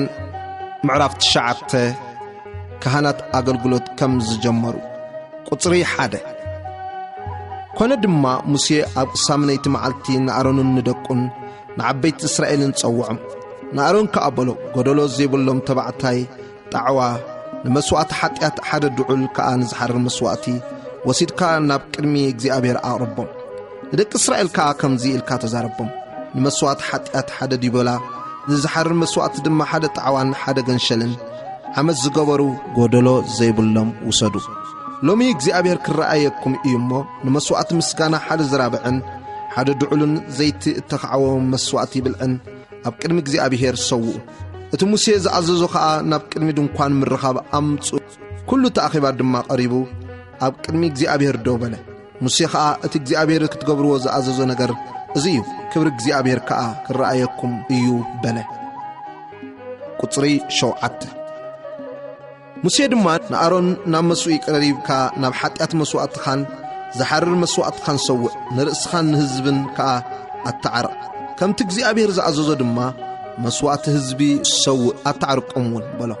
ሽዑ ኣሮን ናብ መስዋዕቲ ቀረበ እሞ ነቲ መስንታኡ መስዋዕቲ ሓጢአት ዝነበረ ጣዕዋ ሓረዶ ደቂ ኣሮን ድማ እቲ ደም ኣቕረብሉ ንሱ ኸኣ ኣጻብዑ ኣብ ደም ጠሚዑ ኣቕርንቲ መስዋዕቲ ለኸ ነቲ ደም ከኣ ኣብ እግሪ መስዋዕቲ ከዓው ናይቲ መስዋዕቲ ሓጢአት ስብሕን ኩላሊትን ቋንጡጥ ከብድን ግና ከምቲ እግዚአብሔር ንሙሴ ዝኣዘዞ ኣብ መስዋዕቲ ኣሕረሮ ስጋኡን ቆርበቱን ከኣ ኣብ ወጻኢ ሰፈር ብሓዊ ኣንደዶ ነቲ ዝሓርር መስዋዕቲ ድማ ሓረደ ደቂ ኣሮን ከኣ እቲ ደም ኣምጽሉ ንሱ ድማ ኣብ ልዕሊኡ መስዋዕቲ ኣብ ዙርያኡ ነጸጎ ነቲ ዝሓርር መስዋዕቲ ብራጹ ነቲ ርእሱ ድማ ኣምጽሉ ንሱ ከኣ ኣብ ልዕሊ መስዋዕቲ ኣሕረሮ ንናውቲ ከብድን ንእጋርን ሓጺቡ ድማ ኣብ ልዕሊ እቲ ዝሓርር መስዋዕቲ ኣብ መስዋዕቲ ኣሕረሮ ቁጽሪ 15 መስዋዕቲ እቲ ህዝቢ ኣቕረበ እሞ ነቲ ዲበላ ምእንቲ ህዝቢ መስዋዕቲ ሓጢአት ዝነበረ ወሲዱ ሓረዶ ከምቲ ቀዳማይ ከኣ ንመስዋዕቲ ሓጢአት ሰውዖ ነቲ ዝሓርር መስዋዕቲ ድማ ከምቲ ሕጉግ ስርዓት ገይሩ ኣቕረቦ በጀካ እቲ ዝሓርር መስዋዕቲ ብጊሓት ድማ መስዋዕቲ ብልዒ ኣቕረበ ካብኡ ኢድ ሙሉእ ወሲዱ ከኣ ኣብ ልዕሊ እቲ መስዋዕቲ ኣሕረሮ ነቲ ዝራብዕን ድዑልን ድማ ምእንቲ ህዝቢ መስዋዕቲ ምስጋና ዝነበረ ሓረዶ ደቂ ኣሮን ከኣ ነቲ ደም ኣምጽሉ ንሱ ድማ ኣብ ልዕሊ መስዋዕቲ ኣብ ዙርያኡ ነጸጎ ስብሕታት እቲ ዝራብዕን ናይቲ ድዑል ኮልኮልን ንናውቲ ከብዱ ዝጉልብብ ቋንጡጥን ኩላሊትን ስብሒ ከብድን ነቲ ስብሕታት ኣብ ልዕሊ ሓለታት ገበርዎ ንሱ ከኣ ነቲ ስብሕታት ኣብ መስዋዕቲ ኣሕረሮ ኣሮን ከኣ ነተን ሓኸለታትን የማነይቲ እግርን ከምቲ ሙሴ ዝኣዘዞ ኣብ ቅድሚ እግዚአብሔር ንዝውዝወዝ መስዋዕቲ ወዝወዘን ቁጽሪ 22 ኣሮን ድማ ኣእዳው ናብቲ ህዝቢ ኣልዒሉ ባረኾም መስዋዕቲ ሓጢአትን ዝሓርር መስዋዕትን መስዋዕቲ ምስጋናን ምስ ሰውዐ ወረደ ሙሴን ኣሮንን ድማ ናብ ድንኳን ምርኻብ ኣተው ወፂኦም ከኣ ነቲ ህዝቢ ባረኽዎ ክብሪ እግዚአብሔር ድማ ንኹሉ እቲ ህዝቢ ተረኣዮ ሓዊ ከኣ ካብ ቅድሚ እግዚአብሔር ወፅእ ነቲ ዝሓርር መስዋዕትን ነቲ ስብሕታትን ኣብ ልዕሊ መስዋዕቲ በልዖ ኩሎም እቶም ህዝቢ ምስ ረኣዩ እልል በሉ ብገጾም ከኣ ፍግም በሉ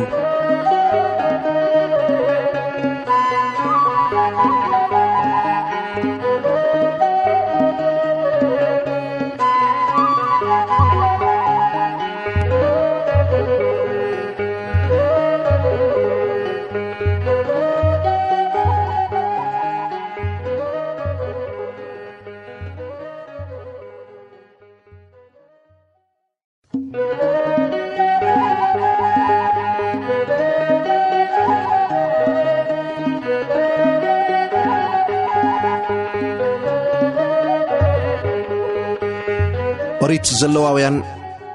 ምዕራፍ 10 መቕዘፍቲ ናዳብን አቢሁን ቁጽሪ 1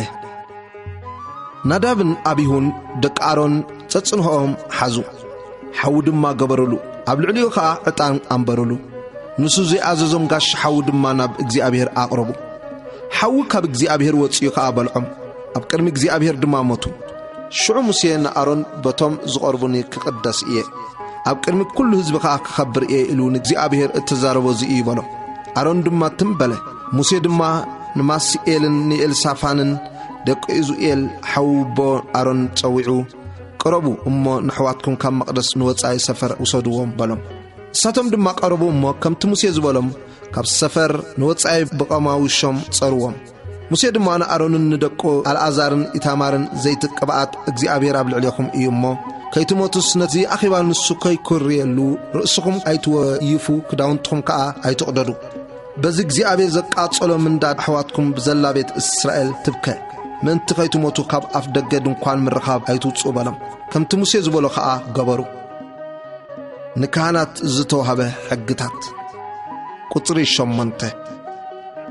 እግዚአብሔር ድማ ንኣሮን ከምዚ ኢሉ ተዛረቦ።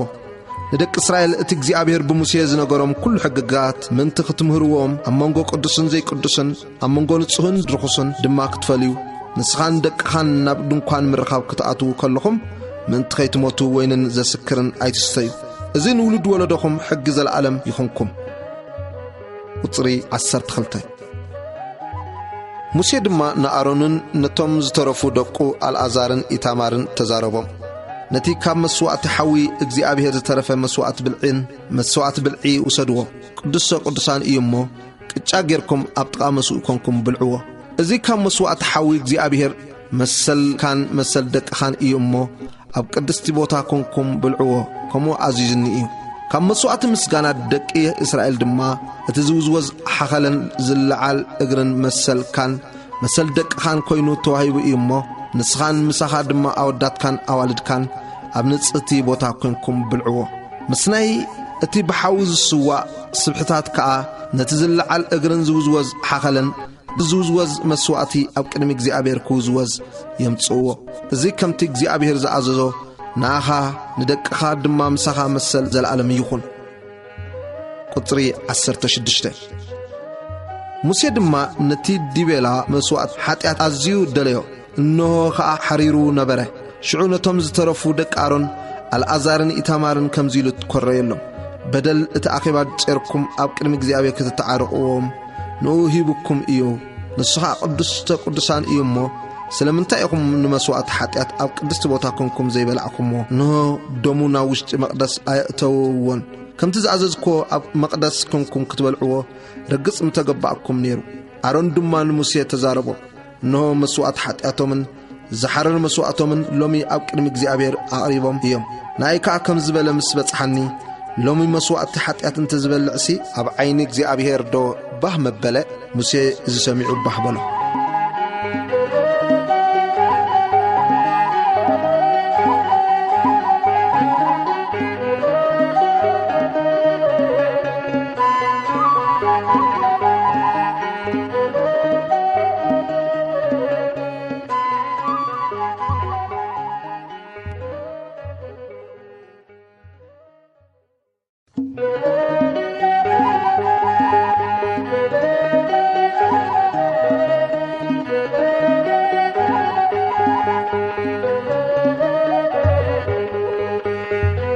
ኦሪት ዘሌዋውያን ምዕራፍ 11 ዝብልዑ እንስሳታት ቁጽሪ 1 እግዚአብሔር ድማ ንሙሴን ንኣሮንን ንኣታቶም ከምዚ ኢሉ ተዛረቦም። ንደቂ እስራኤል ከምዚ ኢልኩም ተዛረብዎም። ካብ ኩሎም ኣብ ምድሪ ዘለዉ ሕይወት ዘለዎም እትበልዕዎም እንስሳታት እዚኣቶም እዮም።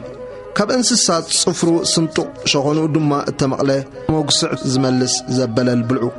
ግና መጉስዕ ካብ ዝመልሱ ወይስ ካብ ሸኾኖም ዝምቑል እዚኣቶም ኣይትብልዑ። ግመል መጉስዕ ትመልስ እያ፣ ሸኾና ግና ኣይተመቕለን እዩ እሞ ንሳ ንኣኻትኩም ርክስቲ እያ። ጊሔ ድማ መጉስዕ ትመልስ እያ፣ ሸኾና ግና ኣይተመቕለን እዩ እሞ ንሳ ንኣኻትኩም ርክስቲ እያ። ማንቲለ ከዓ መጉስዕ ትመልስ እያ፣ ሸኾና ግና ኣይተመቕለን እዩ እሞ ንሳ ንኣኻትኩም ርክስቲ እያ። ሓሰማ ድማ ሸኾና ምቑል እዩ፣ መጉስዕ ግና ኣይትመልስን እያ እሞ ንሳ ንኣኻትኩም ርክስቲ እያ። ንኣኻትኩም ርኹሳት እየን እሞ ካብ ስገን ኣይትብልዑ፣ ገንበን እውን ኣይትተንኪዩ። ቁጽሪ 9 ኣብ ማይ ካብ ዘሎ ኩሉ እዚ ይብልዑ። ኣብ ማይ ኣብ ባሕርን ኣብ ሩባታትን ዝነብሩ ክንፍን ቅርፊትን ዘለዎም ኩሎም ናታቶም ብልዕዎም። ግናኸ ኣብ ማይ ካብ ዝዋሳወስ ኩሉን ኣብ ማይ ካብ ዝነብር ኩሉ ሕያው ትንፋስን ኣብ ባሕርን ኣብ ሩባን ዘሎ ክንፍን ቅርፊትን ዘይብሉ ኩሉ ንሳቶም ንኣኻትኩም ፍንፉናት እዮም። ንኣኻትኩም ፍንፉናት ይኹኑ። ካብ ስጎኦም ኣይትብልዑ ንገንቦም ከዓ ፈንፍንዎ ኣማይ ዘሎ ክንፍን ቅርፊትን ዘይብሉ ኩሉ ንሱ ንኣኻትኩም ፍንፉን ይኹን ቁጽሪ 13 ካብ ኣዕዋፍ ድማ እትፍንፍንወን ዘይብልዓ እዚኣተን እየን ንሳተን ፍንፍናት እየን ንስርን ገንብን ወሓጥ ዓሳን ጻዕዳ ኾርሶ በልዓልኻይ በብዓይነቱ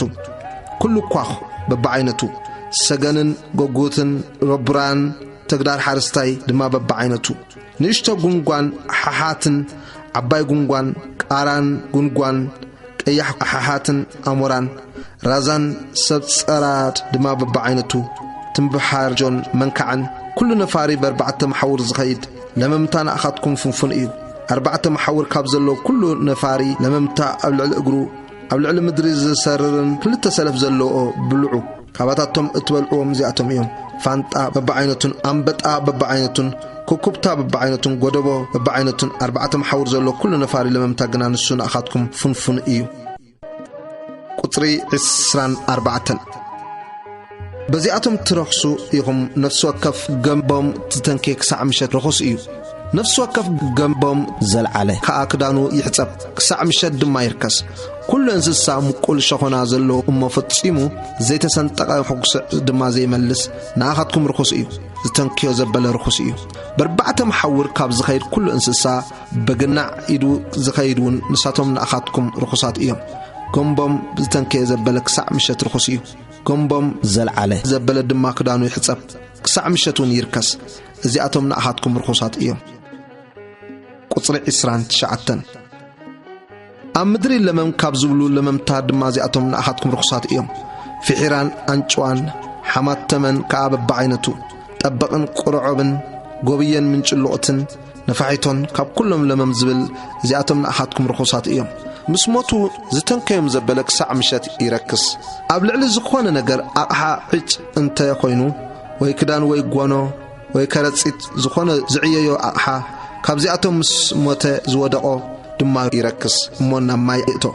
ክሳዕ ምሸት ድማ ይረክስ ሽዑ ይነጽህ ኣብ ዝኾነ ኣቕሓ መሬት ካብ እዚኣቶም ኣብ ውሽጢ ዝወደቐ ከዓ ኣብ ውሽጢ ዘሎ ኩሉ ይረክስ ነቲ ኣቕሓ ድማ ስበርዎ ኣብኡ ካብ ዘሎ ዝብላዕ ኩሉ ማይ ዝኣቶ ብልዒ ይረክስ ብዝኾነ ከምዚ ዝበለ ኣቕሓ ዝስተ ኩሉ መስተ ርኹስ እዩ ዝኾነ ነገር ካብ ገንቢ እዚኣቶም ዝወደቆ ከዓ ይረክስ እቶን ወይ ምድጃ ይፍረስ ንሳቶም ርኹሳት እዮም ንኣኻትኩም ድማ ርኹሳት ይኹኑ ዓይኒ ማይ ወይ ማይ ዝዕቆሮ ሓጽቢ ግና ንጹህ እዩ ነቲ ገንቢ ዝተንከየ ደኣ ይረክስ ዓይኒ ማይ ወይ ማይ ዝዕቆሮ ሓጽቢ ግና ንጹህ እዩ ነቲ ገንቢ ዝተንከየ ደኣ ይርከስ ካብ ግንቦም ገለ ኣብ ዝዝራእ ዘርኢ እንተወደቐ ከዓ ንሱ ንጹህ እዩ ኣብ ልዕሊ እቲ ዘርኢ ማይ እንተ ተኸዓወ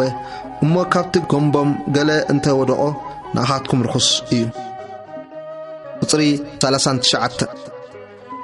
ካብቶም ንምብልዕ ዝኾንኩም እንስሳ ገለ እንተሓለቐ እቲ ነቲ ገንቡ ዝተንከየ ክሳዕ ምሸት ይረክስ ካብቲ ገንቡ ዝበልዐ ከዓ ክዳኑ ይሕጸብ ክሳዕ ምሸት ድማ ይረክስ ነቲ ገንቡ ዘለዓለውን ክዳኑ ይሕጸብ ክሳዕ ምሸት ድማ ይረክስ ቁጽሪ 41 ኣብ ምድሪ ለመም ዝብሉ ኩሉ ለመምታ ከዓ ፍንፉን እዩ ኣይበላዕ ድማ ኩሉ ብኸብዱ ዝኸይድን በርባዕተ መሓውር ዝኸይድ ወይ ብዙሕ ኣእጋር ዘለዎ ዘበለ ኣብ ልዕሊ ምድሪ ለመም ዝብል ኩሉ ለመምታን ንሳቶም ፍንፉናት እዮም እሞ ኣይትብልዕዎም በቲ ለመም ዝብል ኩሉ ለመምታ ንነፍስኻትኩም ኣይትፍንፍኑ በኣታቶም ከይትረክሱስ ንእስኹም በኣታቶም ኣይተርክሱ ኣነ እግዚኣብሔር ኣምላክኩም እየ እሞ ተቐደሱ ኣነ ቅዱስ እየ እሞ ቅዱሳት ኩኑ ኣብ ምድሪ ብዝዋሳወስ ኩሉ ለመምታ ነፍሳትኩም ኣይተርክሱ ኣብ ምድሪ ብዝዋሳወስ ኩሉ ለመምታ ነፍስኻትኩም ኣይተርክሱ ኣምላክኩም ክኸውን ኢለ ካብ ምድሪ ግብጽ ዘደየብኩኹም ኣነ እግዚኣብሔር እየ ኣነ ቅዱስ እየ እሞ ቅዱሳት ኩኑ ቁጽሪ 46 ኣብ መንጎ ርኹስን ንጹህን ኣብ መንጎ ዝብላዕ ህያውን ዘይብላዕ ህያውን ምእንቲ ክትፈልዩ ብዛዕባ እንስሳ ኣዕዋፍን ኣብ ማይ ዝዋሳወስ ህይወት ዘሎ ኩሉ እንስሳ ኣብ ምድሪ ለመም ዝብል ኩሉ እንስሳን እቲ ሕጊ እዚ እዩ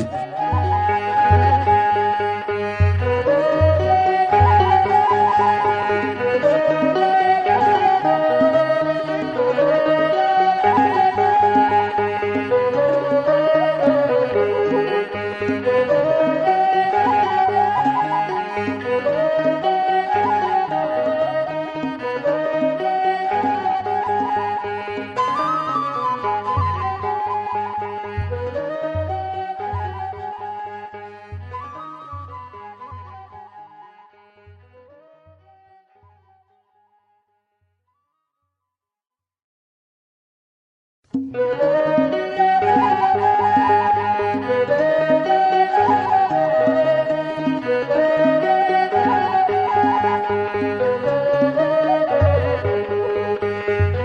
ዘለዋውያን ምዕራፍ 12 ዝወለዳ አንስቲ ዝነጽሃሉ ስርዓት ቁጽሪ 1 እግዚአብሔር ድማ ንሙሴ ከምዚሉ ተዛረቦ ንደቂ እስራኤል ከምዚልካ ተዛረቦ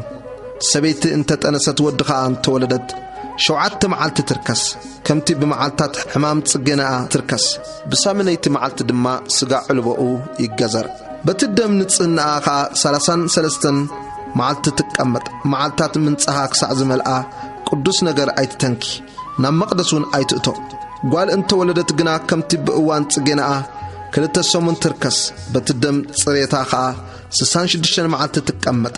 ናይ ወዲ ወይ ናይ ጓል መዓልታት ምንጻህ ምስ መልኣ ገንሸል ዓመት ንዝሓርር መስዋዕቲ ጫጩት ርግቢ ወይ ባሪቶ ንመስዋዕት ሓጢያት ናብ ኣፍ ደገ ድንኳን ምርኻብ ናብ ካህን ተምጽእ ንሱ ድማ ኣብ ቅድሚ እግዚአብሔር የቕርቦ የተዓርቃኻ ካብ ዓይኒ ደማውን ትነጽህ ሕግታ ወዲ ወይ ጓል ዝወለደት እዚዩ ገንሸል ዝኣክል ኣብ ኢዳ እንተ ዘይረኸበት 2 ባሪቶ ወይ 2 ጫጩት ርግቢ ሓንቲ ንዝሓርር መስዋዕቲ ካልእቲ ንመስዋዕት ሓጢያት ተምጽእ እቲ ካህን ድማ የተዓርቃ ትነጽህ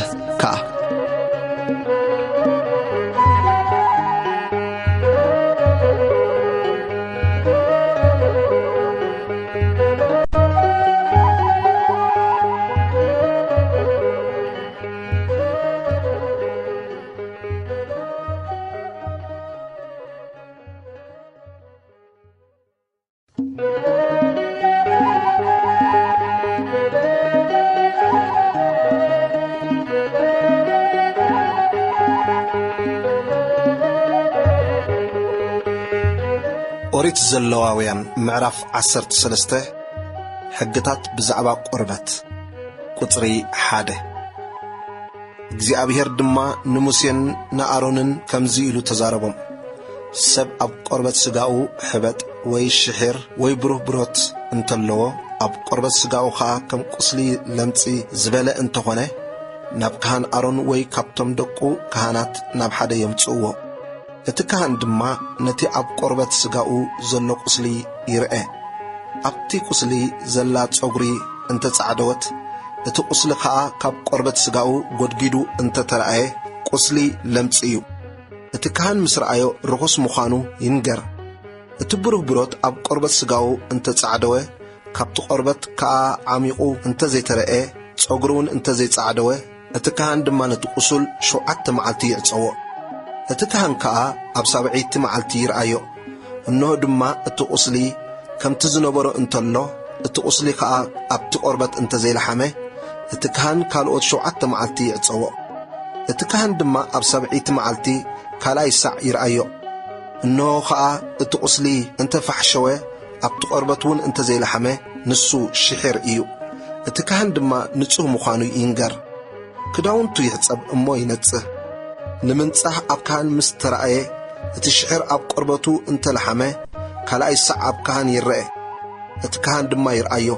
እነሆ እቲ ሽሕር ኣብቲ ቁርበት እንተለሓመ ንሱ ለምጺ እዩ ሽዑ ርኹስ ምዃኑ እቲ ካህን ይንገር ቁጽሪ 9 ንሰብ ቁስሊ ለምጺ እንተለዎ ናብ ካህን የምጽዎ እቲ ካህን ድማ ይርአዮ እነሆ ኣብ ቁርበቱ ጻዕዳ ሕበጥ እንተሎ ንሱ ነቲ ጸጉሪ እንተኣጻዕደዎ ኣብቲ ሕበጥ ድማ ብሩንዶ ዝመስል ስጋ እንተሎ ንሱ ኣብ ቁርበት ስጋኡ ኣረጊት ለምጺ እዩ ርኹስ ምዃኑ ድማ እቲ ካህን ይንገር ርኹስ እዩ እሞ ኣይዕጸዎ እቲ ለምጺ ኣብ ቁርበት ገፊሑ እንተወጸ እቲ ለምጺ ነቲ ቁስል ዓይኒ እቲ ካህን ዝርእዮ ዘበለ ካብ ርእሱ ክሳዕ እግሩ ንኹሉ ቁርበቱ እንተኸደኖ ሽዑ እቲ ካህን ይርአዮ እነሆ ንብዘሎ ስጋኡ ለምጺ እንተኸደኖ ሽዑ እቲ ቁስል ከም ዝነጽሐ ይንገር ብዘሎ ጻዕዲ እዩ ንሱ ንጹህ እዩ በታ ብሩንዶ ዝመስል ስጋ እተረአየላ መዓልቲ ግና ርኹስ እዩ እቲ ካህን ብሩንዶ ዝመስል ስጋ ምዝርኢ ርኹስ ምዃኑ ይንገር እቲ ብሩንዶ ዝመስል ስጋ ንሱ ርኹስ እዩ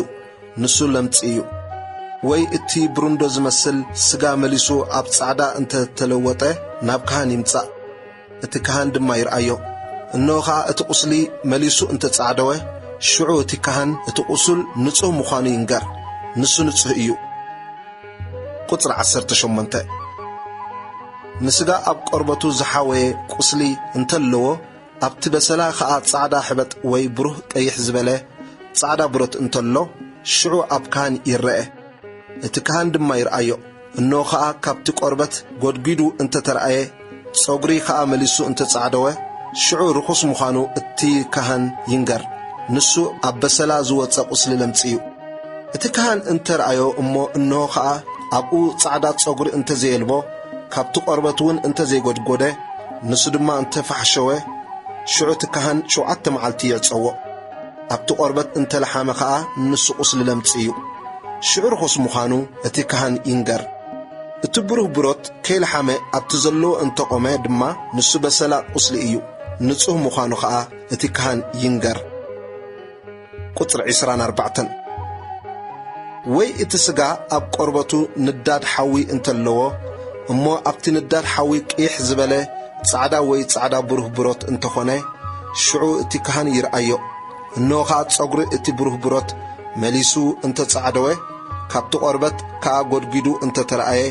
ንሱ ኣብቲ በሰላ ሓዊ ዝወፀ ለምጽ እዩ ንሱ ቁስሊ ለምጽ እዩ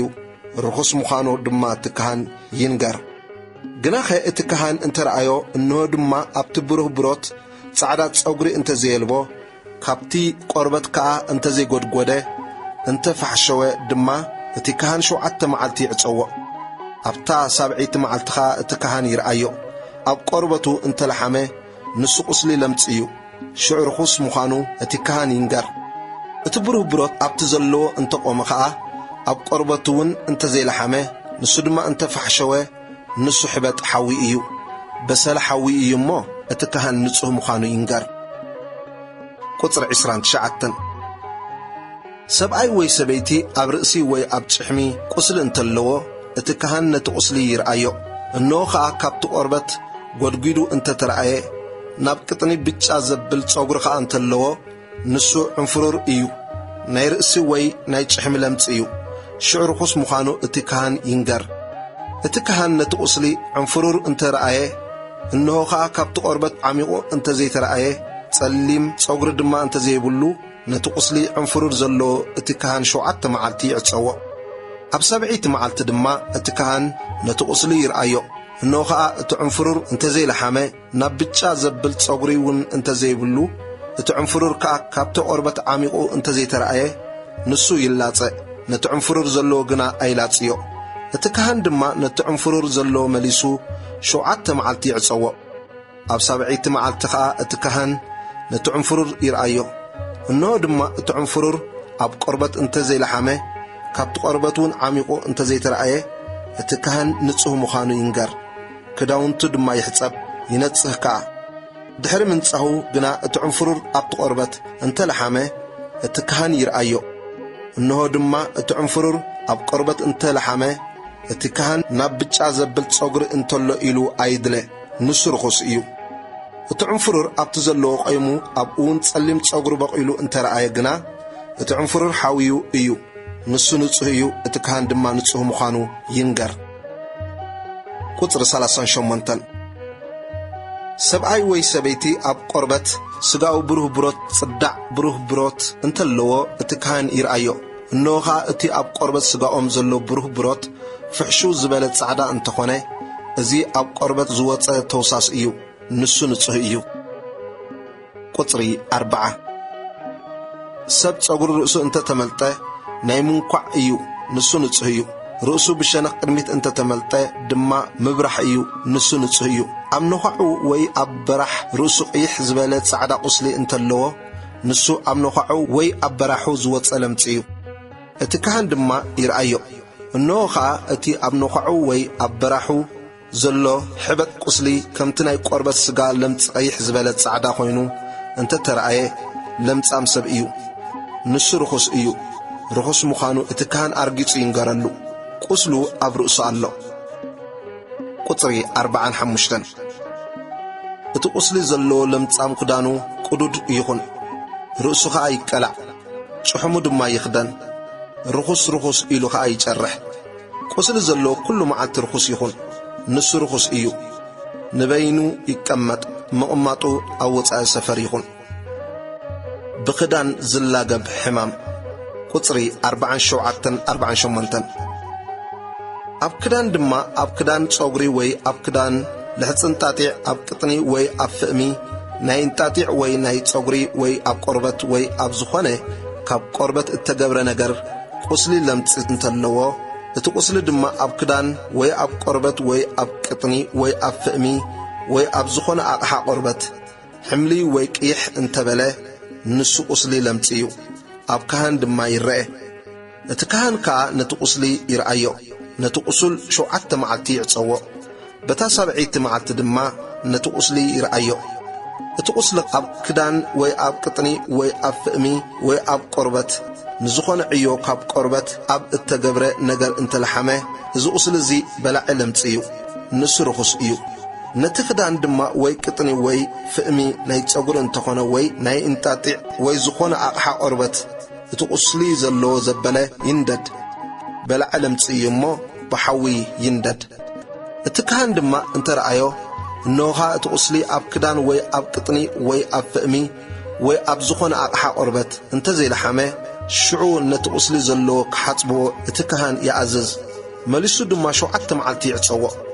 اتي قسلي مستحصب دما اتكهان يرأيو نوها تقسلي حبرو انت زي لوطه تقسلي دما انت زي لحمه نسرخص إيو بحوي عند الدو اتبلع بوشتو انت خونه وي بوصاي نسو زعمقو بلاعي إيو اتكهان دما يرأيو نوها تقسلي دحر محصابو انت فحشوه كابت خدان وي كابتي قربت وي كابت قطني وي كابت فئمي يقددو أبتي كدان وي أبتي قطني وي أبت فئمي وي أبزخون أقحى قربت جنا أنت ترأيه زوت سلمت إيو نتقسل زلو بحوي عند الدو اتي اتحصب خدان وي قطني وي فئمي وي زخون قربت تقسلي انت خدلو كالاي ساع اتحصب ينصح دما قطري 59 بزعبا قسل لمتسي أب كدان تصغر وي ناي انتاتيع وي أب قطن وي أب فئمي وي أب زخون أقحى قربت نصح مخانو وي رخص مخانو منغار حقو ازيو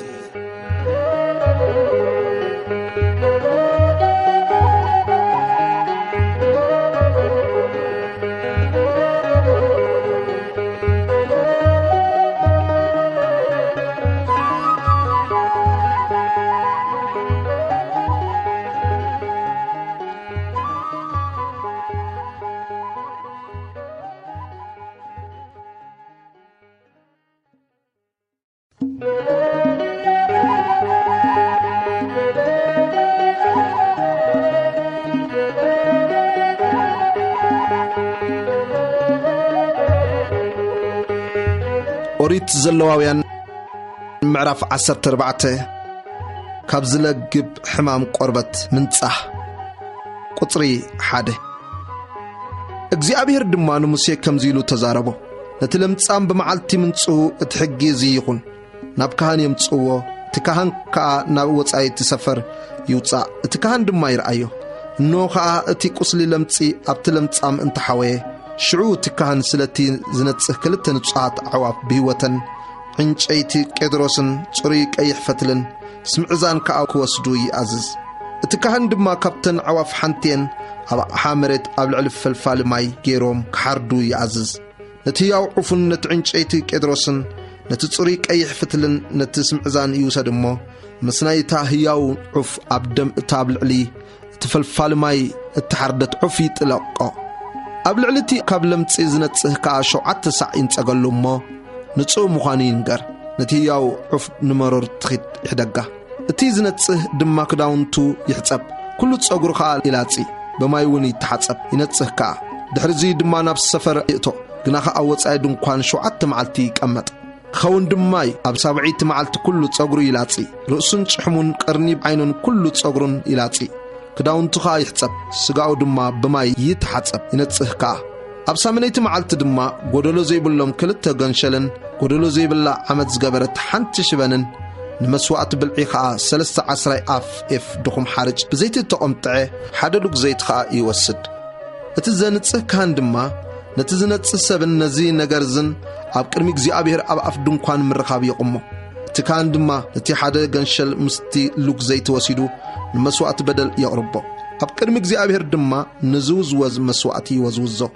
እቲ መስዋዕቲ ሓጢአት ነቲ ካህን ከም ዝኾነ እቲ መስዋዕቲ በደል ከዓ ከምኡ እዩ እሞ እቲ ገንሸል ኣብቲ መስዋዕቲ ሓጢአትን ዝሓርር መስዋዕትን ዝሕረድ ድሉ ቦታ ኣብ ቅድሚ ቦታ ይተሓረድ ንሱ ቅዱሳን እዩ እቲ ካህን ድማ ካብቲ ደም መስዋዕቲ በደል ይውሰድ እቲ ካህን ከዓ ነቲ ዝነጽህ ኣብ የማነይቲ መስቆር እዝኑን ኣብ ዓባይቶ የማነይቲ ኢዱን ኣብ ዓባይቶ የማነይቲ እግሩን ይልከዮ እቲ ካህን ድማ ካብቲ ሉግ ዘይቲ ወሲዱ ኣብ ገናዕ ጸጋመይቲ ኢዱ ይከዓዎ እቲ ካህን ከዓ የማነይቲ ኣጻብዑ ኣብቲ ኣብ ጸጋመይቲ ኢዱ ዘሎ ዘይቲ ይጥማዕ እሞ ካብቲ ዘይቲ በጻብዑ 7 ሰዕ ናብ ቅድሚ እግዚአብሔር ይንጸግ ኣብ ልዕሊ እቲ ደም መስዋዕቲ በደል ድማ እቲ ካህን ካብቲ ኣብ ኢዱ ዝተረፈ ዘይቲ ነቲ ዝነጽህ ኣብ የማነይቲ መስቆር እዝኑን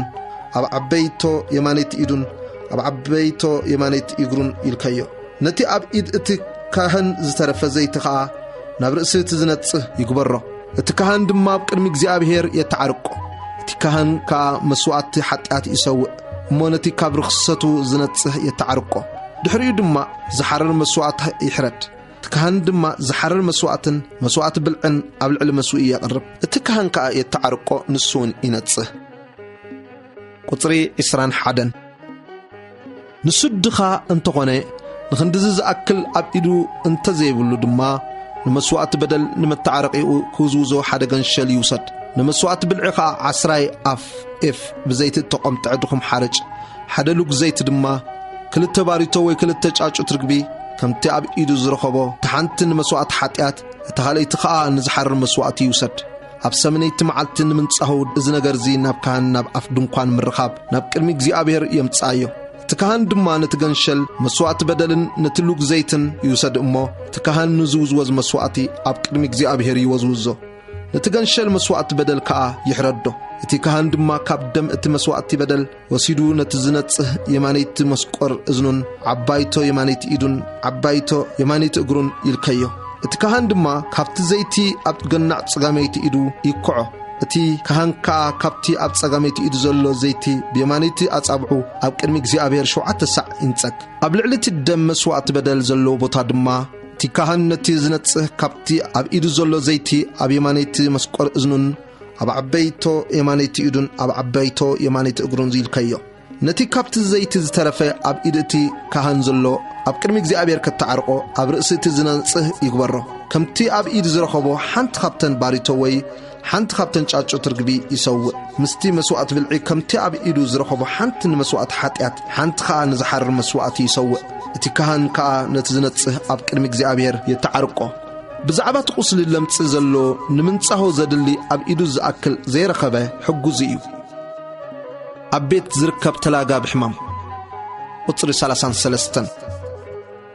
እግዚአብሔር ድማ ንሙሴን ንኣሮንን ከምዚ ኢሉ ተዛረቦም ናብቲ ኣነ ንርስቲ ዝህበኩም ምድሪ ከነኣን ምስኣተኹም እሞ ኣብቲ ዝተረስተኹምዎ ሃገር ናብ ሓንቲ ቤት ቁስሊ ለምጽ እንተሰደድኩ ሽዑ እቲ በዓል ቤት ናብቲ ካህን መጺኡ ኣብ ቤተይ ከም ቁስሊ ለምጽ ዝበለ ተራእዩኒ ኢሉ ይንገሮ እቲ ካህን ድማ ነቲ ቁስሊ ክርኢ ገና ናብታ ቤት ከይኣተወ ኣብ ቤት ዘሎ ኩሉ ከይረክስ እቲ ካህን ነታ ቤት ጥራያ ክገብርዋ ይኣዝዝ ድሕርዚ እቲ ካህን ነታ ቤት ክርኢ ይእቶ ነቲ ቁስሊ ድማ ይርአዮ እነሆ ከዓ እቲ ቁስሊ ኣብ መንደቕ እታ ቤት ሕምልይ ዝበለ ቀይሕ ዝበለ ጉድጉድ ካብቲ መንደቕ ዓሚቑ እንተተራእየ ሽዑ እቲ ካህን ካብታ ቤት ናብ ኣፍ ደገ እታ ቤት ይውጻእ ነታ ቤት ከዓ 7 መዓልቲ ይዕጸዋ እቲ ካህን ድማ በታ 7ቲ መዓልቲ ተመሊሱ ይርአያ ኖ ከዓ እቲ ቁስሊ ኣብ መንደቕ እታ ቤት እንተለሓመ ሽዑ ነቲ ቁስሊ ዘሎ ኣእማን ኣውጽኦም ናብ ወጻኢ ከተማ ናብ ርኩስ ቦታ ክድርብይዎ እቲ ካህን ይኣዝዝ እታ ቤት ድማ ብውሽጣ ዙርያ ትተሓኸኽ እቲ ሕካኽ መሬት ከዓ ናብ ወጻኢ ከተማ ናብ ርኩስ ቦታ ይጓሓፍ ኣብ ክንዲ እቲ ኣእማን ድማ ካልእ ኣእማን ወሲዶም ይእትው ካልእ መሬት ወሲዱ ከዓ ነታ ቤት ይለቕልቃ ነቲ ኣእማን ምስ ኣውጽአ እታ ቤት ድማ ምስ ተሓከትን ምስ ተለቕለቐትን እቲ ቁስሊ ኣብታ ቤት መሊሱን ተወጸ እቲ ካህን ኣትዩ ይርአያ እነሆ ከዓ እቲ ቁስሊ ኣብታ ቤት እንተለሓመ ንሱ ኣብታ ቤት ዝባላዕ ለምጺ እሞ ንሳ ርክስቲ እያ نتابت دما امنان انچيتان كل مريت اتابتون افريسونا وصا ختمان ابرخص بوتا يغحفو نتابت بتن اتعصولن كلن معلتات زاتوا دما كسع مشت رخص يخون ابتابت زدقسخا كداونتو يحصب ابتابت زبلعون كداونتو يحصب تكهن نتابت كري انت اتو انه كا تابت مستلقلقت تقصلي ابتابت انت زي لحمه تقصلي حاويو يمو تابت نصهت مخانا تكهن ينغر قطري 49 نمنصح تابت دما كلت عفن عنچيت قدروسن صري قيح فتلن سمعزان يوسد نتحنت عف دما ابلعل فلفال ماي ابق حمرت يحردا نتعنچيت قدروسن سمعزان صري قيح فتلن نتهياو عفن وسيدو ابدم اتا اتحردت عفن ابتفلفال ماين طميعو نتابت 7 ساعين صقلا نتابتون بدم اتا عفن بتفلفال ماين بتا هياو عفن بعنچيت قدروسن بسمعزان بصري قيح فتلن ينصحيا نتهياو عف دما نوصاي كتما نمرر تخيت يحدغا نتابت كا يتعرق امو تنص قطري 54 نخل عينت قسل لمصن نعنفررن نلمص ياب كدانن ابيتن حبت نصفعتان نبروه بروتن تي حجزيو زرخ سلام معلتن زنصحلا معلتن كفلت حجي لمص زيو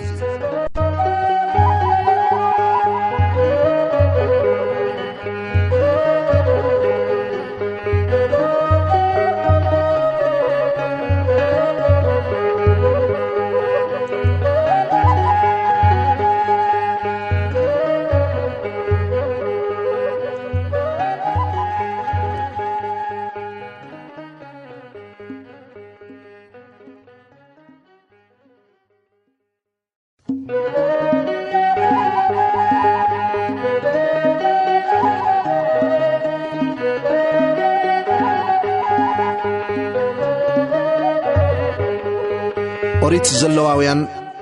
معرف 15 كاب سبنت فسيسو نسب زركسو قطري حاده እግዚአብሔር ድማ ንሙሴና አሮንን ከምዚሉ ተዛረቦም ንደቅ እስራኤል ተዛረቦም በልዎም ካ ሓደ ሰብ ካብ ስጋው ጅግል ዝከዓው በትምከዓው ርኹስ እዩ እቲ ጅግሉ ክሳዕ ዘሎ ርኽሰቱ እዚ እዩ ስጋው ጅግል እንተ ከዓወ ነቲ ጅግል እንተ ዘከልከሎ ንሱ ርኽሰቱ እዩ እቲ በዓል ጅግል ዝደቀሶ ኩሉ መደቀሲ ይረክስ ኮፍ ዝበሎ ኩሉ አቕሓ ድማ ይረክስ ንመደቀሲኡ ዝተንከ ዘበለኻ ክዳውንቱ ይሕጸብ በማይ ድማ ይተሓጸብ كسع مشتون رخص يخون بعل جقل كف أبزبلو أقحى كف زبلون كداون تيحصب بمايكا يتحصب كسع مشتون رخص يخون نسقا اتجقال زتنكير دما كداون تيحصب بمايكا يتحصب كسع مشتون رخص يخون اتجقال نحدا نصو طف انت بللو خا نسو كداون تيحصب بماي دما يتحصب كسع مشتون رخص يخون اتجقال توطحلو زبل كرشا خا رخص يخون أبتحتيو زنبر كل نجار زتنكي زبلون كسع مشت رخص يخون نزل على كاك داون تيحصب بماي دماي تحصب كسع مشتون رخص يخون اتجقال يدو كي تحصب زتنكيو كل داون تو يحصب بماي كاي تحصب كسع مشتون رخص يخون اتجقال زتنكيو أقحى مرت يسبر كل أقحى انشيتخا بماي تحصب قطري 13 اتجقال كاب جقلو مسنصه دما نمنصاو 7 معلتي يقصر كداونت دما يحصب سغاو كا بفلفال ما يتحصب شعو ينصه ابسامنيت معلت دما كلت باريتو وي كلت تጫጮ ترغبي يوسد اب قدم እግዚአብሔር ናብ አፍ ደገ ድንኳን ምረኻብ ይምጻ ትካሃን ካ ይሃቦ ትካሃን ድማ ተሐንቲ እንመስዋዕት ሐጢያት ተሐንቲ ድማ እንዝሐረር መስዋዕት ይሰው አየን ካብ ጅግሉ ካ ትካሃን اب قدم እግዚአብሔር ይተዓርቆ قطري 16 سبعي كاب زرو انت وصو دما بزل سغاو بماي تحصب كسع مشتون رخص يخون اتي زرئي اتخعو خداونتن ماسن كل بماي تحصب كسع مشت كا رخص يخون سبيت دما سبعي بمخعو زرئي انت دقسا كلتيهم بماي تحصب كسع مشت كا رخصات يخون قطري 19 سبيت دما صغانه بمخان دم كاب سغا انت تخعوا 7 معلت تركس زتنكيا زبلخا كسع مشت رخص يخون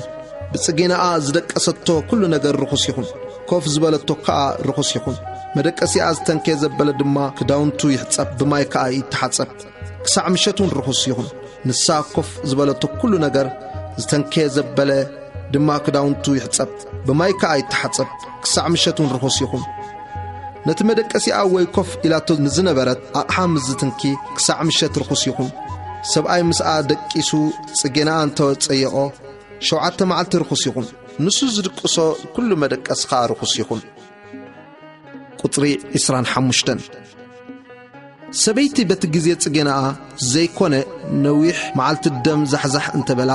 ወይ ሓለፋት ግዜ ጽጌናኣ ዛሕዛሕ እንተበላ ብምኽዓው ርክሰታ ክሳዕ ዘሎ ከምቲ ብመዓልታት ጽጌናኣ ትኹን ርክስቲ እያ እቲ ምኽዓዋ ክሳዕ ዘሎ ኩሉ መዓልታት ትድቅሶ ኩሉ መደቀሲ ከዓ ከምቲ ብእዋን ጽጌናኣ ትድቅሶ መደቀሲ ይኹን ኮፍ እትብሎ ኩሉ ኣቕሓውን ከምቲ ርክሰት ጽጌናኣ ርኹስ ይኹን ነቲ ዝተንከዮ ዘበሎ ከዓ ርኹስ ይኹን ክዳውንቱ ድማ ይሕጸብ ብማይ ከዓ ይተሓጸብ ክሳዕ ምሸቱን ርኹስ ይኹን ቁጥሪ 28 ካብ ምኽዓዋ እንተጸረየት ድማ 7 መዓልቲ ትቝጸር ድሕርቲ ንጽህቲ ትኹን ኣብ ሳምነይቲ መዓልቲ ከዓ 2 ባሪቶ ወይ 2 ጫጩት ርግቢ ትውሰድ ኣብ ካህን ናብ ኣፍ ድንኳን ምርኻብ ድማ ተምጻእ ኣየን ትካህን ድማ ተሓንቲ ንመስዋዕቲ ሓጢአት ተሓንቲ ከዓ ንዝሓርር መስዋዕቲ ይግበረን ትካህንውን ካብ ምኽዓው ርክሰታ ኣብ ቅድሚ እግዚአብሔር የተዓርቃ ቁጥሪ 31 ነታ ኣብ ማእከሎም ዘላ ማሕደረይ ምስ ኣርከሰ ብርክሰቶም ከይሞቱስ ከምዚ ደቂ እስራኤል ካብ ርክሰቶም ፍለይዎም ናይ ጅግልን ናይቲ ዘርኡ ዝከዓውን ብኡ ድማ ዝረኸሰ ብዛዕባ እታ ብጸገነኣ ዝሓመመትን ብዛዕባ ዘርኡ ዝከዓዎ ሰብኣይን ሰበይትን ብዛዕባ ምስ ዝረኸሰት ሰበይቲ ዝድቅስ ሰብኣይ ድማ ሕጉዝ እዩ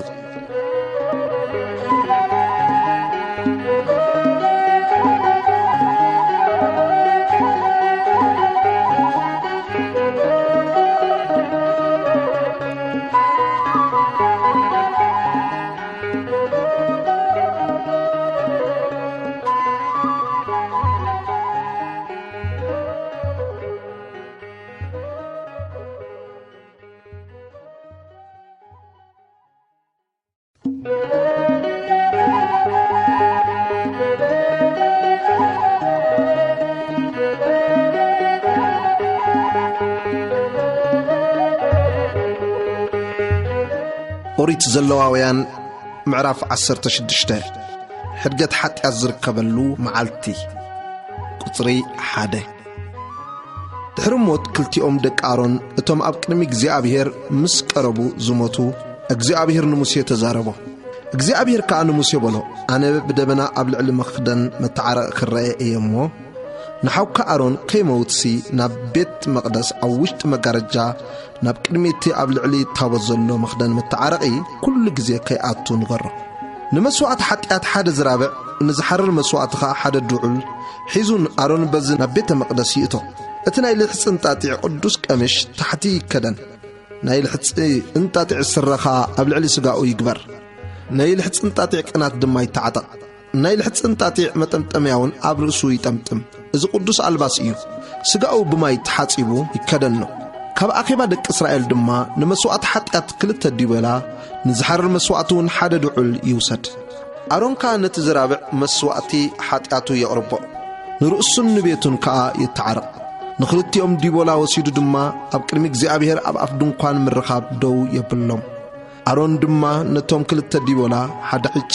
እግዚአብሔር ሓደ ዕጭ ከዓ ንዓዛዚኤል ክኸውን ዕጭ የውድቐሎም ኣሮን ድማ ነቲ ብዕጭ ንእግዚአብሔር ዝበጽሖ ዲበላ የቕርቦ ንመስዋዕቲ ሓጢአት ይሰዋዕ እዩ እቲ ብዕጭ ንዓዛዚኤል ዝበጽሐ ዲበላ ግና ንዓዛዚኤል ናብ በረኻ ክሰድድ ንምትዕራቑ ብህይወቱ ኣብ ቅድሚ እግዚአብሔር ደው ይበል ቁጥሪ 11 ኣሮን ከዓ ነቲ ንርእሱ ዝኸውን ዝራብዕ መስዋዕቲ ሓጢአት የቕርቦ ንርእሱን ንቤቱን ድማ ይተዓረቕ ነቲ ንርእሱ ዝኸውን ዝራብዕ መስዋዕቲ ሓጢአት ከዓ ይሕረዶ ካብቲ ኣብ ቅድሚ እግዚአብሔር ዘሎ መስዊኢ ጽንሃህ ሙሉእ ጓህሪ ይውሰድ ካብቲ እተጐድአ ምኡዝ ዕጣን ከዓ ሙሉእ ሕፍኒ ወሲዱ ናብ ውሽጢ መጋረጃ የእትዎ ከይመውትሲ ነቲ ኣብ ልዕሊ እቲ መስክር ዘሎ መኽደን መተዓረቒ ደበና ዕጣን ምንቲ ክኽውሎ ከዓ ነቲ ዕጣን ኣብ ቅድሚ እግዚአብሔር ናብቲ ሓዊ ይግበሮ ቁጽሪ 14 ካብ ደም እቲ ዝራብዕ ወሲዱ ድማ ናብ መኽደን መተዓረቂ ብሸነኽ ምብራቕ በጻብዑ ይንጸቅ ኣብ ቅድሚ መኽደን መተዓረቀውን ካብቲ ደም 7 ሳዕ በጻብዑ ይንጸቅ ነቲ ድቤላ መስዋዕት ኃጢአት ህዝቢ ድማ ይሕረዶ ነቲ ደሙ ኸዓ ናብ ውሽጢ መጋረጃ የእትዎ በቲ ደሙውን ከምቲ ብደም እቲ ዝራብዕ ዝገበሮ ይግበር ኣብ ልዕሊ መኽደን መተዓረቕን ኣብ ቅድሚ መኽደን መተዓረቕን ይንጸጎ ካብ ርኽሰት ደቂ እስራኤልን ካብ በደሎምን ብዝኾነ ኃጢአቶም ንመቕደስ የተዓርቆ ነቲ ምሳታቶም ኣብ ማእከል ርኽሰቶም ዘሎ ድንኳን ምርኻብ ድማ ከምኡ ይግበረሉ ንሱ ከተዓረቕ ናብ መቕደስ ምዛኣቱ ክሳዕ ዝወፅእ ንርእሱን ንቤቱን ንብዘላ ማሕበር ደቂ እስራኤልን ክሳዕ ዘተዓረቕ ገለ ሰብ ኣብ ድንኳን ምርኻብ ኣይኹን ናብቲ ኣብ ቅድሚ እግዚኣብሔር ዘሎ መስዋዕቱ ወፂኡ ኸዓ ንኡ የተዓርቆ ካብ ደም እቲ ዝራብዕን ካብ ደም እቲ ዲቦላን ወሲዱ ድማ ኣብ ልዕሊ ኣቕርንቲ መስዋዕቱ ብዙርያኡ ይግበሮ ካብቲ ደም ከዓ በጻብዑ 7 ሳዕ ኣብ ልዕሊኡ ይንጸቅ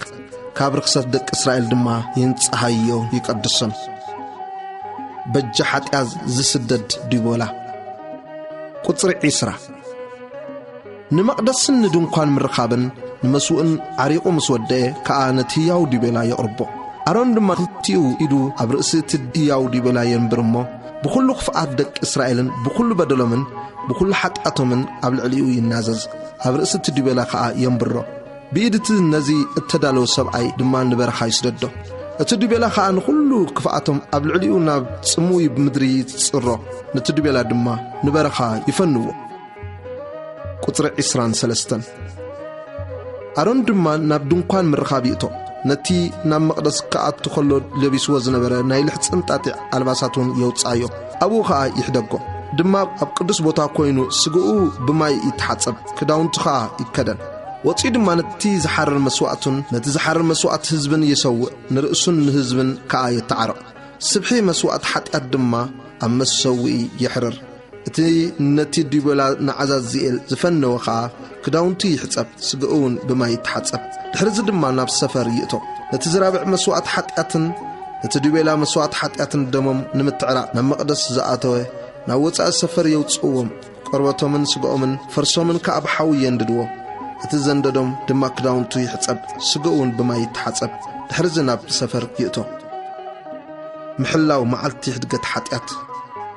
ቁጽሪ 29 እዚ ሕጊ ዘለዓለም ይኹንኩም ኣብ ሳብዒት ወርሒ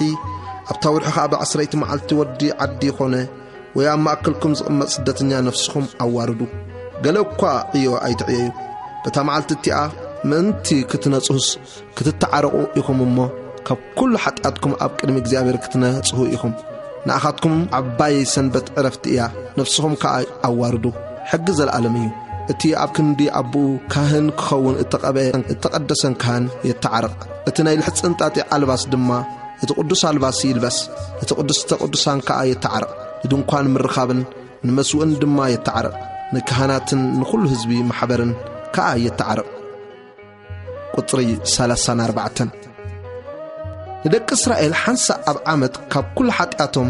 ንምትዕራቕ እዚ ሕጊ ዘለዓለም ይኹነልኩም ከምቲ እግዚኣብሔር ንሙሴ ዝኣዘዞ ከዓ ገበረ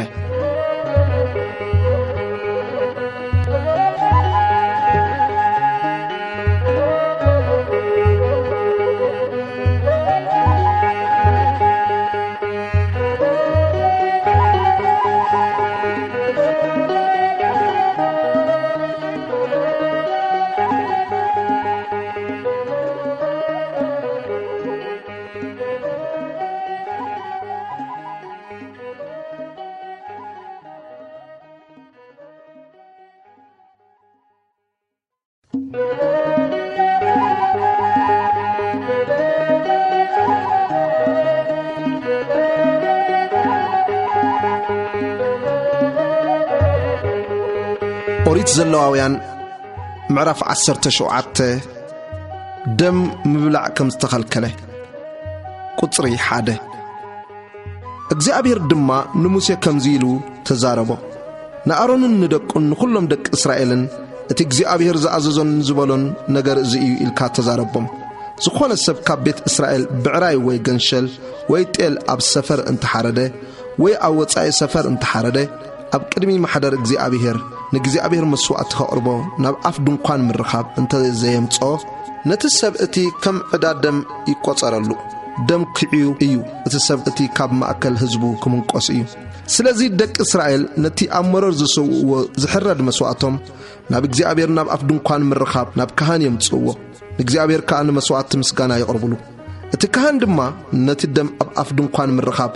ኣብ ልዕሊ መስዊኢ እግዚአብሔር ይንጸጎ ነቲ ስብሒ ድማ ንእግዚአብሔር ንጥዑም ጨና ይሕርሮ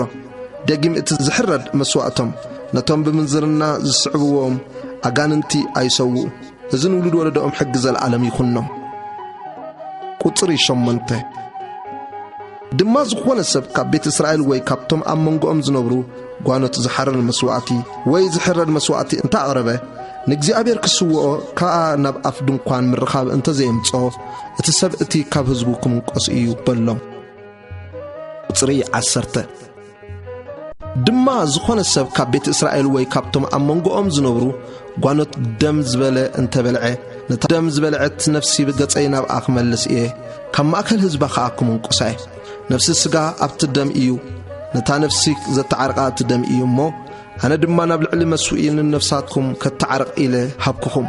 ስለዚ ንደቂ እስራኤል ካብኻትኩም ሓንቲ ነፍሲ እኳ ደም ኣይትብላዕ ኣብ መንጎኹም ዝነብር ጓናውን ደም ኣይብላዕ በልኩ ቁጽሪ 13 ድማ ዝኾነ ሰብ ካብ ደቂ እስራኤል ወይ ኣብ መንጎኹም ካብ ዝነብሩ ጓኖት ዝብልዓ እንስሳ ወይ ዑፍ ሃዲኑ እንተሓዘ ነቲ ደም ይኽዓዎ ሓመድ ድማ ይኽደኖ ነፍሲ ኩሉ ስጋስ ንሱ እቲ ኣብ ነፍሱ ዘሎ ደሙ እዩ እሞ ስለዚ ንደቂ እስራኤል ከዓ ናይ ዝኾነ ስጋ ደም ኣይትብልዑ በልክዎም ናይ ኩሉ ስጋ ነፍሲ ደሙ እዩ እሞ ዝበልዖ ዘበለኩም እንቆስ እዩ ዝኾነ ነፍሲ ሕሉቕ ወይ ኣራዊት ዝቐተሎ ዝበልዐ ወዲ ዓዲ ኾነ ወይ ጓና ክዳውንቱ ይሕጸብ በማይካ ይተሓጸብ ክሳዕ ምሸቱን ርኹስ ይኹን ሽዑ ይነጽህ ክዳውንቱ እንተ ዘይሓጸበ ስጋኡ ከዓ እንተ ዘይተሓጸበ ክፍኣቱ ክጸውር እዩ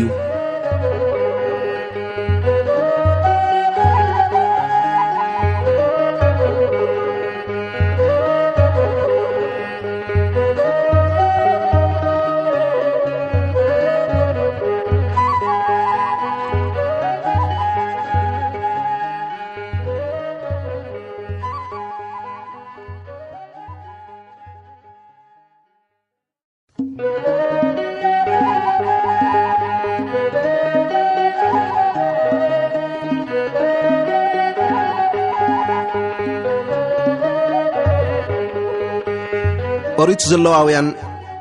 ምዕራፍ 18 ብሕጊ ዝተኸልከለ ግብሪ ስጋ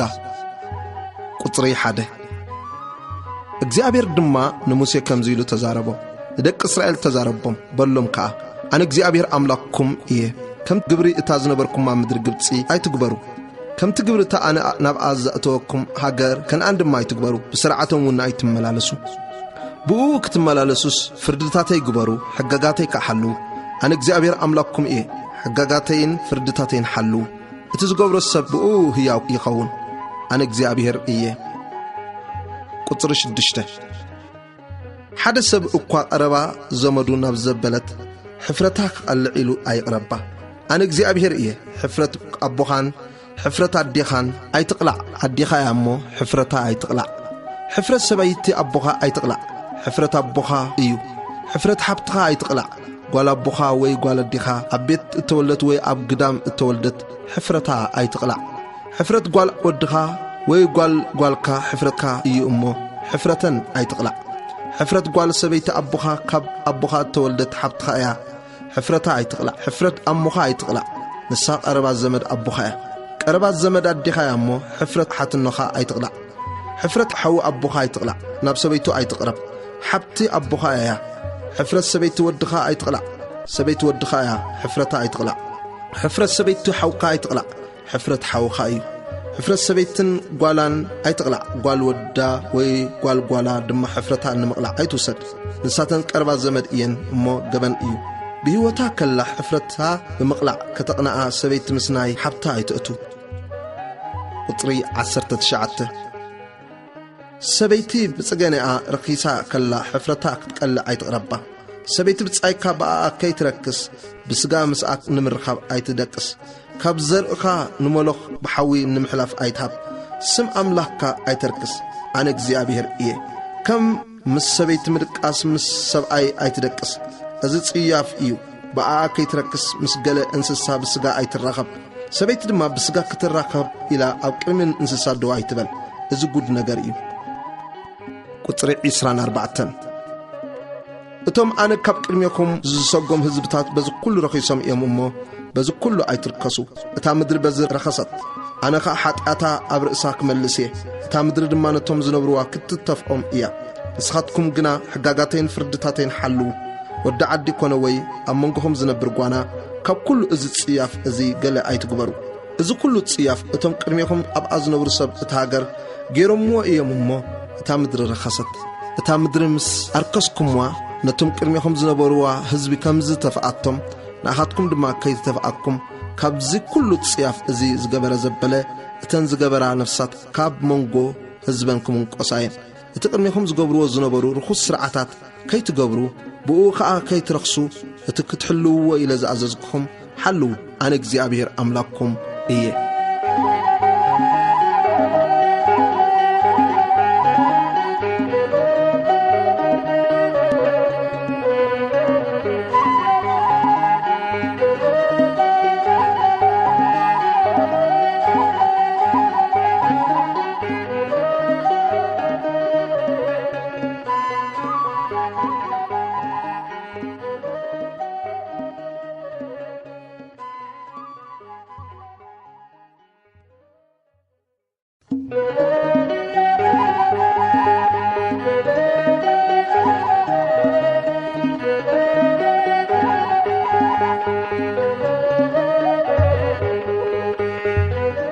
أريد زلواويان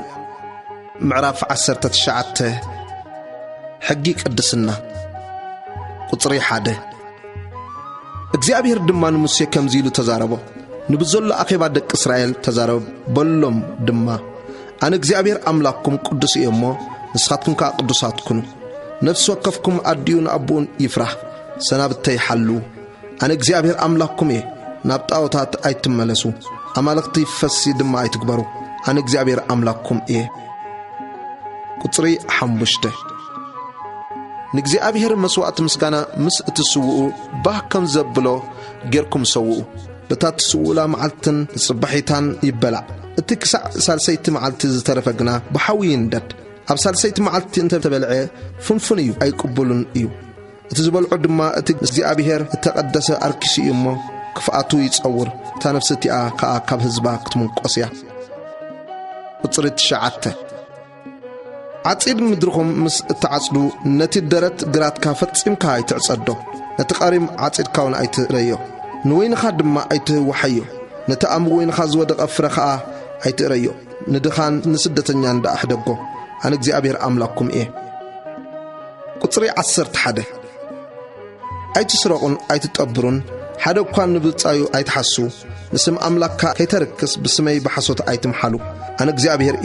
نبتصايكا ايتسقطون ايتزرفون وي وعلت وعلاي كسع بجحات مسخا ايحدر نصمام ايترغم اقمي عور دمام انقفي ايتنبر ناملاكا دافرح انا እግዚአብሔር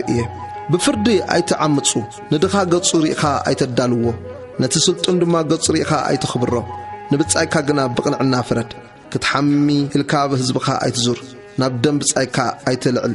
انا እግዚአብሔር نحوكا بالبخا ايتصلايو نبتصايكاس بزعبو حاتات كي تصور اصبقكا غن حيو ندق حزبخا حنا ايتفدن ايتقيمن نبتصايكاس كم راسخا دافتو انا እግዚአብሔር قطري 19 حقاقاتي حلو مالكا مسكال عينت ايتتالو نغراتكا كلتا عينت زرئي ايتزرعيا كب كلتا عينت اتحوس علبا ايتكدن قطري 10 سبعي مسحنت بواقع حرا زي وطت حرا دما زي توهبا باريا كنسان حد سبعي اتحاصيت سبيت دقيسو انت تراخبا نسا حرا سلا زي وطت غنا يقصعو دامبر ايموتو نسو دما مسوعت بدلو دعول مسوعت بدل ناب እግዚአብሔር ናብ አፍ ድንኳን ምርኻብ የምጽ ስለ እቲ ዝገበሩ ሓጢአቱ ኻ እቲ ካህን በትድዑል መስዋዕት በደል ኣብ ቅድሚ እግዚአብሔር የተዓርቆ እቲ ዝገበሩ ሓጢአት ድማ ይሕደገሉ قطر 23 نبتا مدر مسآتهم كل عينة زبلعهم مستخلكم نتفرئوا كم زي تجزرة رأيوه 3 عمت كم زي تجزرة يخونكم أي بلع دما أبتا 4 عمت دما بزلو فرئوا نمسجانا እግዚአብሔር ይቀደስ أبزحوا كفري لكم سي أب 5 عمت فرئوا بلعو أنا እግዚአብሔር أملاككم إيه قصر 26 مسناي دم قلق كواي تبلعو أي تتنقلون أي تمارتون وسن تصغري رأسهم أي تقرصوا وسن تحمخاون أي تقرص بزعبا موت أب سقاهم قرصي أي تقبروا صحفت محتم دما أبخم أي تقبروا أنا እግዚአብሔር إيه اتهاجر كيت منزر اتهاجر دما برخصت كيت ملء نقولكا أمنزر أجر كاي تركسا سنابتي حلو مقدسي كافره أنا እግዚአብሔር إيه ناب منفس تنقلا زلومن نمودق تزعقلن أي تملسوا بقوم كيت رخصوا أي تدليوم أنا እግዚአብሔር أملاككم إيه أب قرمي الشياب تنس نقص أرقاوي دما أخبر نأملاك كاون فرهايو أنا እግዚአብሔር إيه قطري 33 وانا مسخاتكم أب هاجركم أنت تقمت أدما أي تقفعوه نسخاتكم ون أمدر قبطي قوانا تنيركم يخم أما تمسخاتكم زنبر قوانا أبخاتكم كم ود عديخون كم نفسخا كافتوه أنا እግዚአብሔር أملاككم إيه بفردي كونه بملكعي أمت كونه بميزان كونه بمس كونه أي تعمصوا قنوع ميزان قنوع ممزني قنوع إف قنوع هين دما يهلكم كاب مدر قبطي زوصاكم أنا እግዚአብሔር أملاككم إيه انبارسي كل حقاقاتين كل فردتاتين حلو قبروخا أنا እግዚአብሔር إيه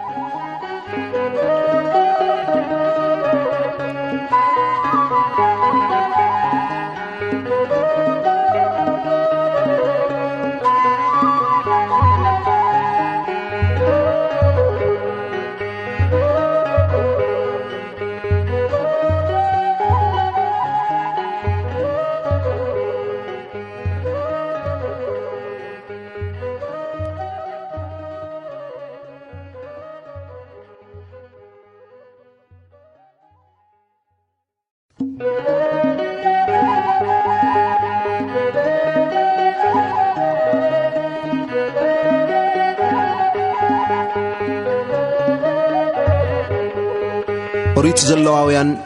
معرف إسرا زي مئزاز زسعبو مقطعتي قطري حاده እግዚአብሔር دمان مسي كمزيلو تزاربو دك إسرائيل بلوم زخون السب كاب دك إسرائيل ويأب إسرائيل كاب زنور قوانوت كاب زرقو نمولوخ زهب موت يموت هزب تهاجر بدار بأمني قتلوه مقدسي كركسن قدس سمي كحسرن كاب زرقو نمولوخ يبو إي أمو أنا قد إنا بتسب إتي كملس كاب هزبو دماكم انقصوئي اتسب أي زرقو نمولوخ كيب كله توم هزب تهاجر كي قتلوه أعينتم أنت عمتو شعو أنا نبتي سب أي إتن نابيت سبون قد أي كملسي نؤون نتوم مسمولوخ كمنزرو بمنزرنا السعبو كلهم دما كاب منقو هزبوم كمنقصوم إيه نبتم منافستون قولا زلو ومن نمودق تزعقولن بمنزرنا كتسعبهم إلا كتملس نفسي أنا قد أي نبتا نفسيتي أكملس إيه كاب منقو هزبخا كمنقصاي قطري شوعته أنا እግዚአብሔር أملاككم إيه سلازي نسخاتكم تقدسوا قدسات دماككم حقاقاتي حلو قبرون زقدسكم أنا እግዚአብሔር إيه قصر تشعته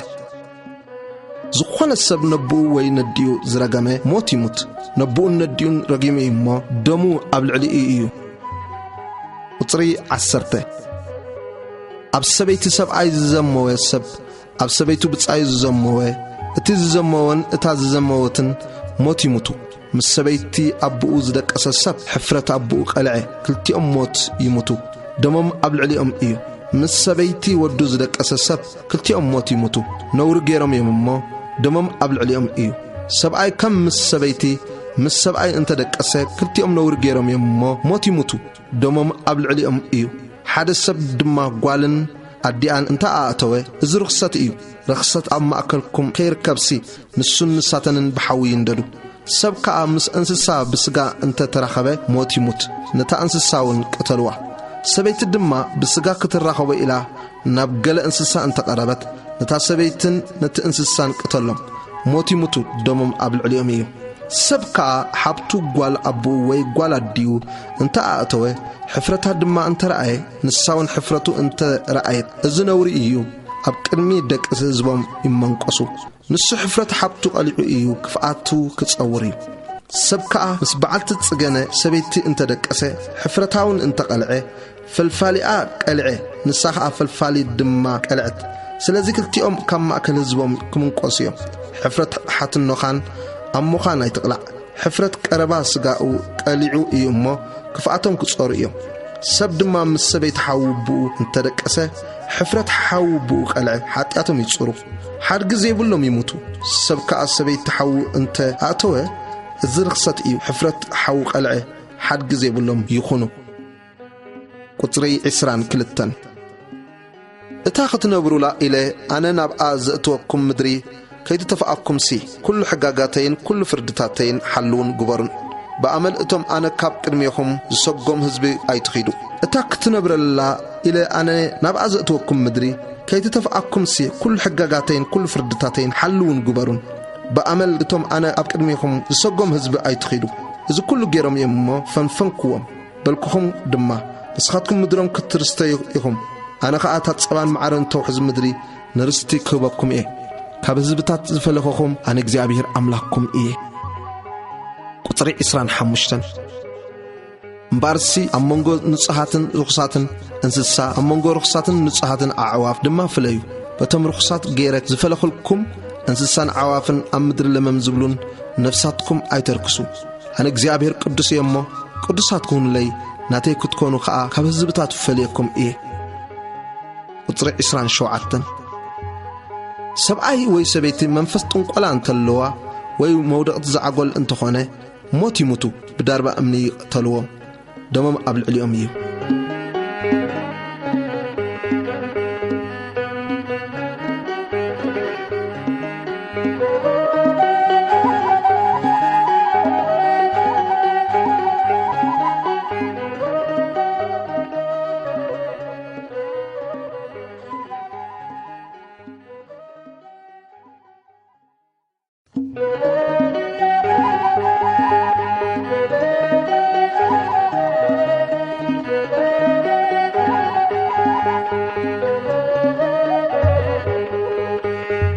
أوريت زلواويان معرف عسران حدن نكهانات زرئي حقتات قطري حده እግዚአብሔር ድማኑ ሙሴ በሎ ንካህናት ነቶም ደቂ አሮን ተዛረቦም በሎም ካ በገለ ሙውት ካብ ህዝቡ አይርከስ በጀካ በቀረባ ዘመዱ በዲው ወይ በብኡ ወይ በወዱ ወይ በጓሉ ወይ በሐው ድማ በታ እትቀርቦ ድንግል ዘይተመርዓወት ሐብቱ በአአ ይርከስ አሞንጎ ህዝቡ ቆይታዩ ከጋሃስ ሩሱ አይርክስ ሩሱም ላጽዮም አይብርሑ ወሰን ወሰን ጭሕመም ድማ አይላጽዩ አብስጎም ካ ብጣሕ አይብጥሑ ናአምላኹም ቅዱሳት ይኹኑ ስም አምላኹም ውን አይርክሱ ንሳቶም ናይ እግዚአብሔር መስዋዕት ሐዊ እንጌራ አምላኹም ያቀርቡ እዮም ስለዚህ ቅዱሳት ይኹኑ ናአምላኽ ቅዱስ እዮም አመንዝራ ወይን ዝነወረት ሰበይቲ አይእቱ ወይ ካብ ሰብአያ ተፈትሕ ሰበይቲ አይእቱ ንሱ እንጌራ አምላኽካ ያቀርብ እዮም ስለዚህ ቅዱስ አነ እግዚአብሔር ዝቅድሰኩም ቅዱስ እዮም ንሱ ንአኻ ቅዱስ ይኹን ጓል ካህን በመንዝርና እንተረኸሰት ንሳንባ አርከሰት በሐዊ ትንደት ቁጥሪ 10 እቲ ኣብ ርእሱ ዘይት ቅብኣት እተኻዕዎ ቅዱስ አልባስ ክለብስ ድማ እተቀደሰ ኣብ ኣሕዋቱ ከኣ ሊቀ ካህናት ዝኾነ ንሱ ርእሱ ኣይቕላዕ ክዳኑውን ኣይቕደድ ናብ ገለ ሙውት ሰብ ድማ ኣይእቶ በብኡን በዲኡን ከኣ ኣይርከስ እቲ ኣኽሊል ዘይት ቅብኣት ኣምላኹ ኣብ ልዕሊኡ እዩ ካብ መቕደስ ኣይውፃእ መቕደስ ኣምላኹ ከኣ ኣይርክስ ኣነ እግዚአብሔር እየ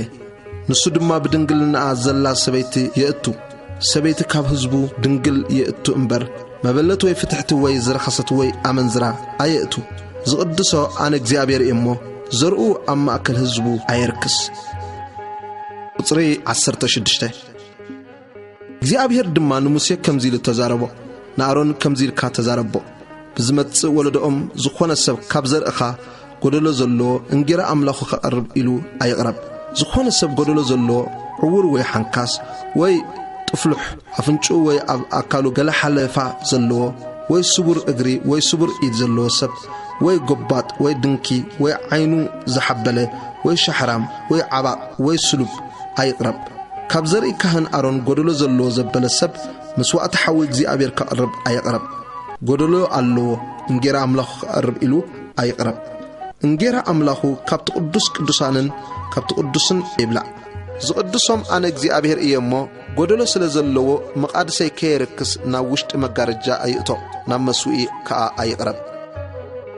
ጽሬዕ 24 ሙሴ ድማ እዚ ንኣሮንን ንደቁን ንኹሎም ደቂ እስራኤልን ተዛረቦም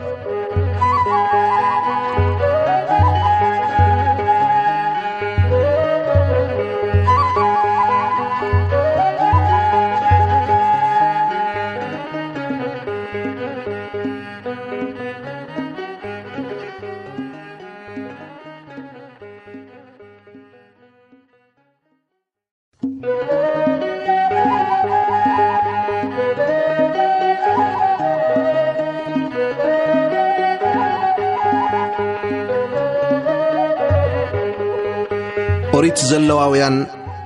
ምዕራፍ 22 ሕግታት ብዛዕባ መስዋዕቲ ቁጥሪ 1 እግዚአብሔር ድማ ንሙሴ ከምዚሉ ተዛረቦ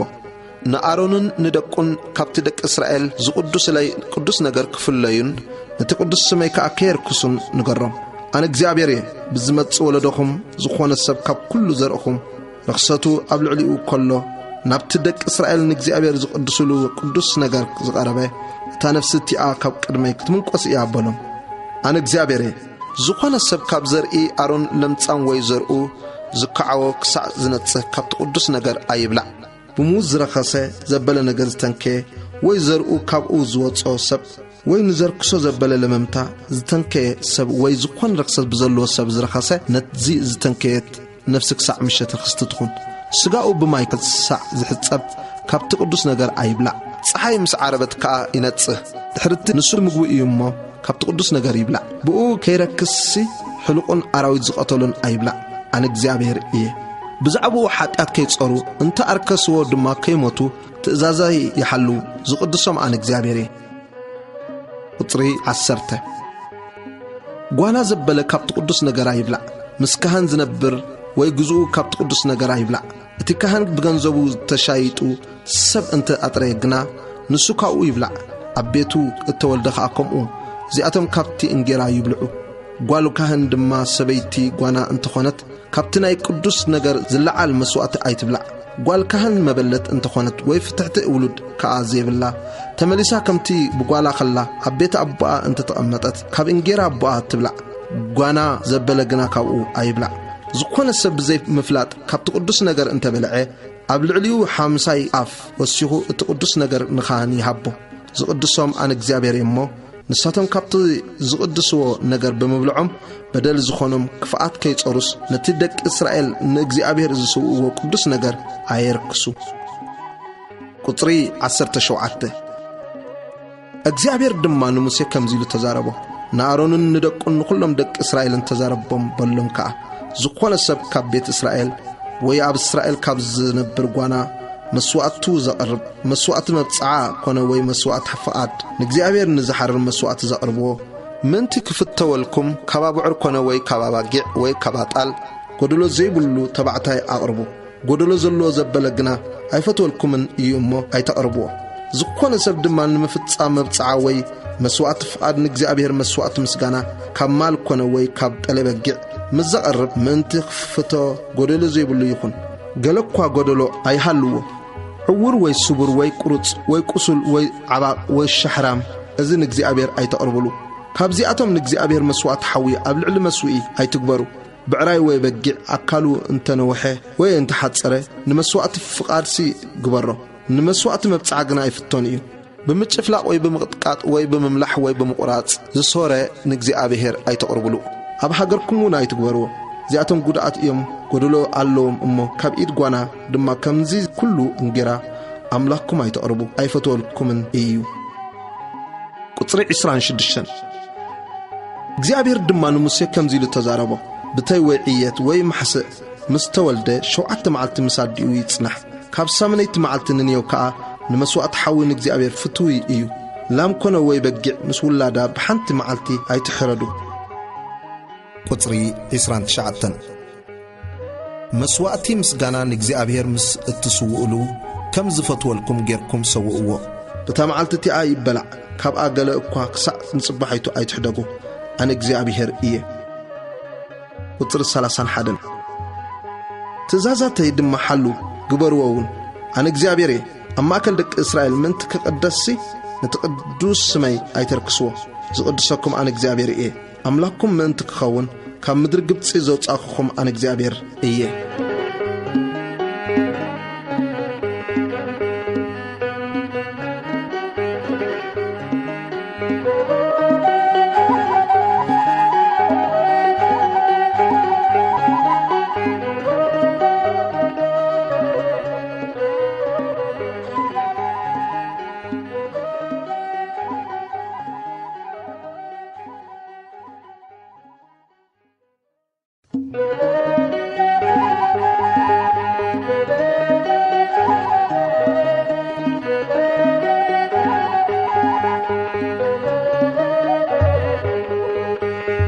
أريد زلواويان معرف عسران سلستن منفساوي بعلات قطري حاده እግዚአብሔር ድማ ንሙሴ ከምዚሉ ተዛረቦ ንደቂ እስራኤል ተዛረቦም በሎም ካ ንቅዱስ አኼባታት እትውጅለን በዓላት እግዚአብሔር እዚአተን በዓላተይ እየን ሽድሽተ መዓልቲ ዕዮት ይተዓይ ታሰብዒት መዓልቲ ግና ንቅዱስ አኼባ ዝጽውዑላ ሰንበት ዕረፍቲ እያ ገለ እኳ ዕዮ ኣይትዕዮዩላ ንሳ ኣብ ኩሉ እትነብርዎ ሰንበት እግዚአብሔር እያ ፋሲካን በዓል ቅጫን ቁጥሪ 4 እቶም በምድብ ግዚያቶም ንቅዱስ አኼባታት እትውጅሎም በዓላት እግዚአብሔር እዚአቶም እዮም ኣብ ተቀዳመይቲ ወርሒ ካብታ ወርሒ ኻ ኣብ መበል 14 መዓልቲ ክመሲ ከሎ ፋሲካ እግዚአብሔር እዩ በታ ወርሒቲ ድማ ኣብ መበል 15 መዓልቲ ንእግዚአብሔር በዓል ቅጫ እዩ 7 መዓልቲ ቅጫ ብልዑ በተቀዳመይቲ መዓልቲ ቅዱስ አኼባ ይኹነልኩም ተግባር ዕዮ ዘበለ ኣይትዕየዩ 7 መዓልቲ ድማ ንእግዚአብሔር መስዋዕት ሓዊ ኣቅርቡ በታ ሰብዒት መዓልቲ ቅዱስ አኼባ ይኹን ተግባር ዕዮ ዘበለ ኣይትዕየዩ ቁጥሪ 9 እግዚአብሔር ድማ ንሙሴ ከምዚሉ ተዛረቦ ንደቂ እስራኤል ተዛረቦም በሎምካ ናብታ ኣነ ዝህበኩም ምድሪ ምስኣተኹም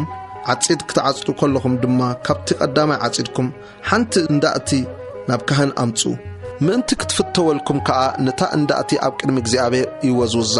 እቲ ካህን በታ ድሕሪ ሰንበት ዘላ መዓልቲ ይወዝውዛ በታ እንዳእቲ እትውዝውዝላ መዓልቲ ድማ ንእግዚአብሔር ንዝሓርን መስዋዕቲ ጎደሎ ዘይብሉ ገንሸል ዓመት ሰውኡ ነቲ ምስኡ ዘሎ መስዋዕቲ ብልዒ ድማ 2 ኣፍ ኤፍ ብዘይቲ ተቆምጠ ድኹም ሓርጭ ንመስዋዕቲ ሓዊ ንእግዚአብሔር ንጥዑም ጨና ንመስዋዕቲ መስተ ከዓ 4 ኣፍ ሂን ወይኒ ይኹን ክሳዕታ ንኣምላኽኩም መስዋዕቲ ተቕረቡላ መዓልቲ እንጌራ ኮነ ጥቡስ ሰዊት ኮነ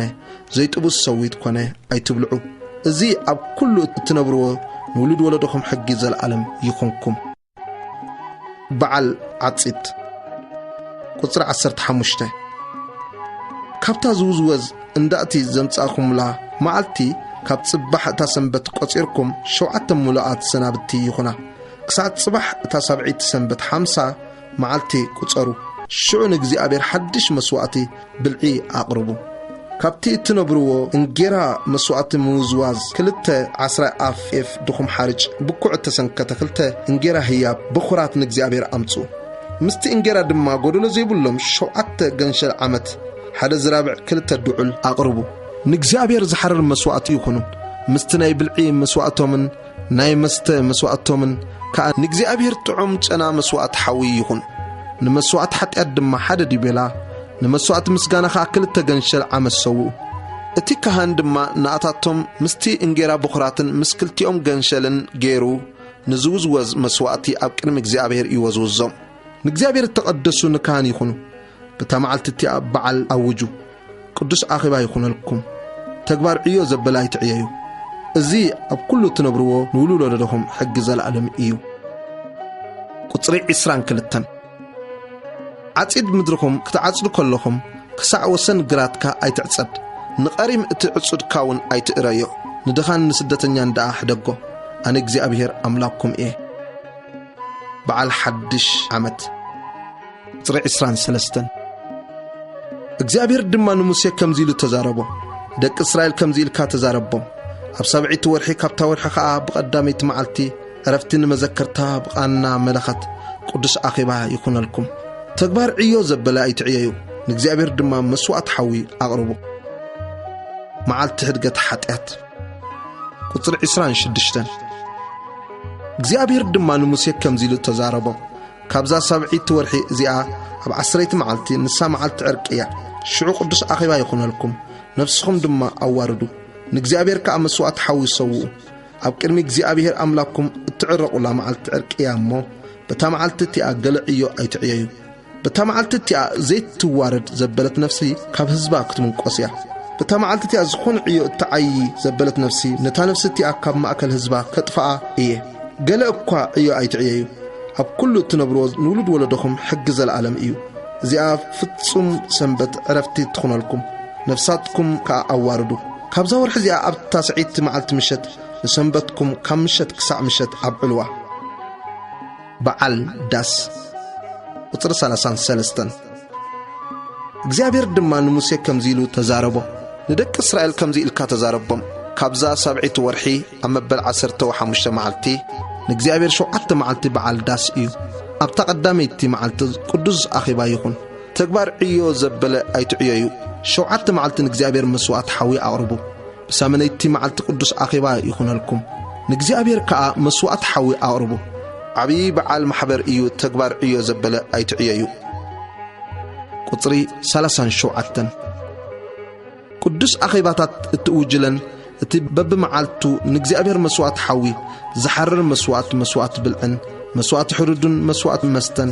እተቕርቡለን በዓላት እግዚአብሔር እዚኣተን እየን እዚ ብዘይ ሰናብቲ እግዚአብሔርን ብዘይ እቲ ህያባትኩምን ብዘይ ኩሉ መብፅዓኹምን ብዘይ እቲ ንእግዚአብሔር ብፍቓድ እትህብዎ ኩሉ መስዋዕትኹምን እዩ ቁጥር 39 ካብታ ሰብዒት ወርሒ ኣብ መበል 15 መዓልቲ እታ ምድሪ ምስ ኣተሓሰስኩም 7 መዓልቲ በዓል እግዚአብሔር ኣብዕሉ በታ ቀዳመይቲ መዓልቲ ሰንበት ዕረፍቲ ትኹን በታ ሳመነይቲ መዓልቲ ድማ ሰንበት ዕረፍቲ ትኹን በታ ቀዳመይቲ መዓልቲ ዝበለጸ ፍሬኦም ጨናፍር ስየን ጨናፍር ደስዳስ ኣእዋምን ዕቦል ሩባ ከኣ ውሰዱ ኣብ ቅድሚ እግዚአብሔር ኣምላክኩም ድማ 7 መዓልቲ ተሓጐሱ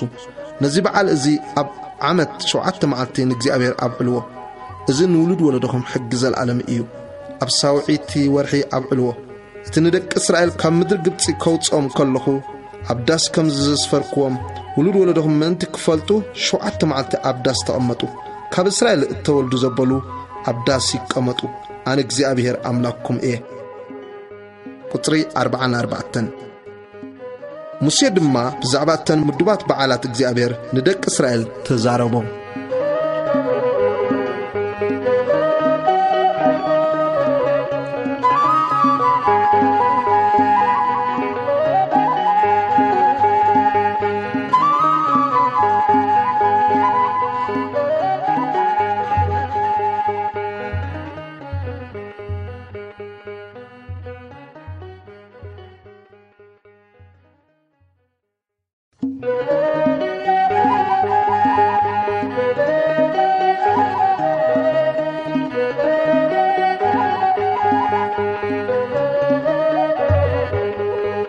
ኦሪት ዘለዋውያን ምዕራፍ 24 ወርትግ ዝበርህ ቀንዴል ቁጥሪ 1 እግዚአብሔር ድማ ንሙሴ ከምዚሉ ተዛረቦ እቲ ቀንዴል ወርትግ ክበርህሲ ደቂ እስራኤል ንቋሚ ቀንዴል ዝኸውን እተጎድአ ጽሩይ ዘይቲ ኣውሊዕ ከምጽልካን ኣዘዝ ኣሮን ኣብ ድንኳን ምርኻብ ብወጻኢ እቲ ኣብ ቅድሚ ምስክር ዘሎ መጋረጃ ኣብ ቅድሚ እግዚአብሔር ካብ ምሸት ክሳዕ ብጊሓት ወርትግ የዳልዎ እዚ ንውሉድ ወለደኹም ሕጊ ዘለዓለም ይኹን ነቲ ቀንዴል ኣብ ጽሩይ ቋሚ ቀንዴል ኣብ ቅድሚ እግዚአብሔር ወርትግ የዳልዎ ንኣምላኽ ዝቐርብ መስዋዕቲ እንጌራ ቁጥሪ 5 ድኹም ሓርጭ ወሲድካ ድማ ካብኡ 12 እንጌራ ሰንክት ነንሓደ እንጌራ 2 ዓስራይ ኣፍ ኤፍ ይኹን ኣብቲ ጽሩይ ሰደቓ ኸኣ ኣብ ቅድሚ እግዚአብሔር ብሽድሽተ ጌርካ ኣብ 2 መስርዕ ኣንብሮ ነቲ እንጌራ ድማ ንመዘከርታ መስዋዕቲ ሓዊ ንእግዚአብሔር ክኸውንሲ ኣብ ልዕሊ እቲ መመስርዕ እንጌራ ጽሩይ ዕጣን ኣንብር كابدك إسرائيل نخيدان زل على باب معالتي سنبت ورتق أبكر مجزابير يدالوه إذا كان مسوات حاوي جزابير نو قدسان إيمو نارن ندقون يكون أب قدس بطاقة يبلعوه إذن يزل على محقي إيو نجزابير زصرف بداربا أمني كمستقتله قطري عسرته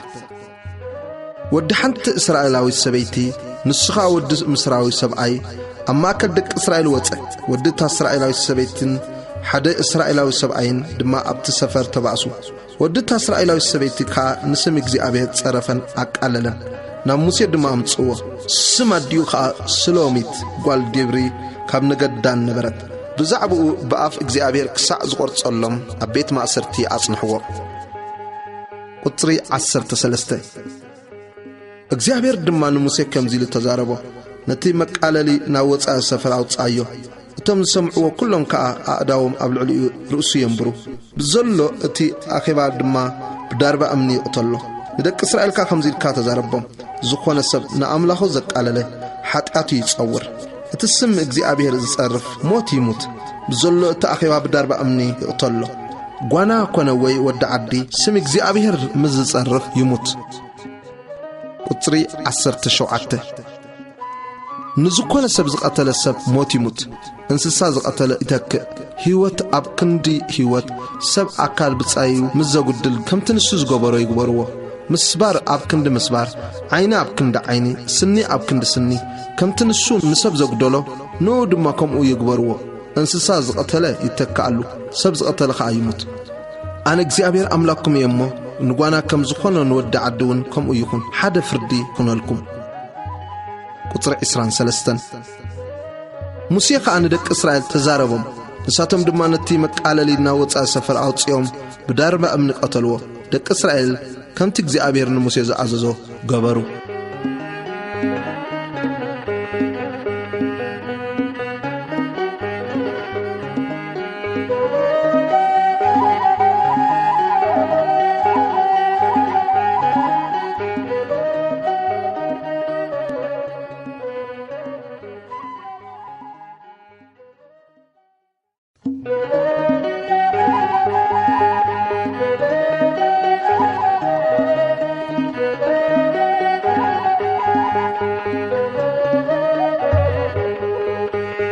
أريد زلواويان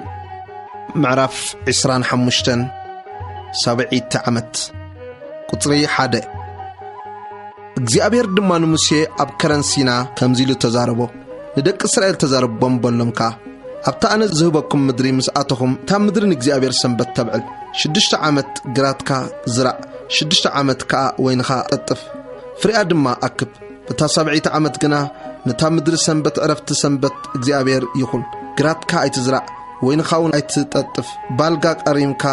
ኣይትዕጸድ እቲ ካይ ጠጥፍካዮ ዝፈረ ኣስካል ወይንኻ ድማ ኣይትቐንጥብ ነታ ምድሪ ዓመት ሰንበት ዕረፍቲ ይኹን ሰንበት እታ ምድሪ ንኣኻን ንጉዝእኻን ንግዝእትኻን ንዋዕላይካን ነቲ ምሳኻ ዝነብር ስደተኛን ምግብኹም ይኹን ኩሉ ፍሬኣ ንማልካን ኣብ ምድርኻ ንዘሎ እንስሳን ቀለብ ይኹን ዓመት እልልታ ቁጥሪ 8 ድማ 7 ሰናብቲ ዓመታት ንኣኻ 7 ዓመት ጌርካ ቁጽር ዘመንት 7 ሰናብቲ ዓመታት 49 ዓመት ይኹነልካ ሽዑ ኣብ 7 ወርሒ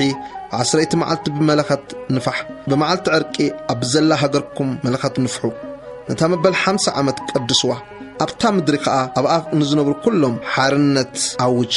እዚኣ ዓመት እልልታ ትኹነልኩም ነፍስ ወከፍኩም ነናብ ርስቱ ይመለስ ነፍስ ወከፍኩም ከዓ ነናብ ዓለቱ ይመለስ እዛ መበል 50 ዓመት እዚኣ ዓመት እልልታ ትኹነልኩም ኣይትዝሩ እቲ ባሊጉ ኣብኣ ዝበቆለ ከዓ ኣይትዕጸዱ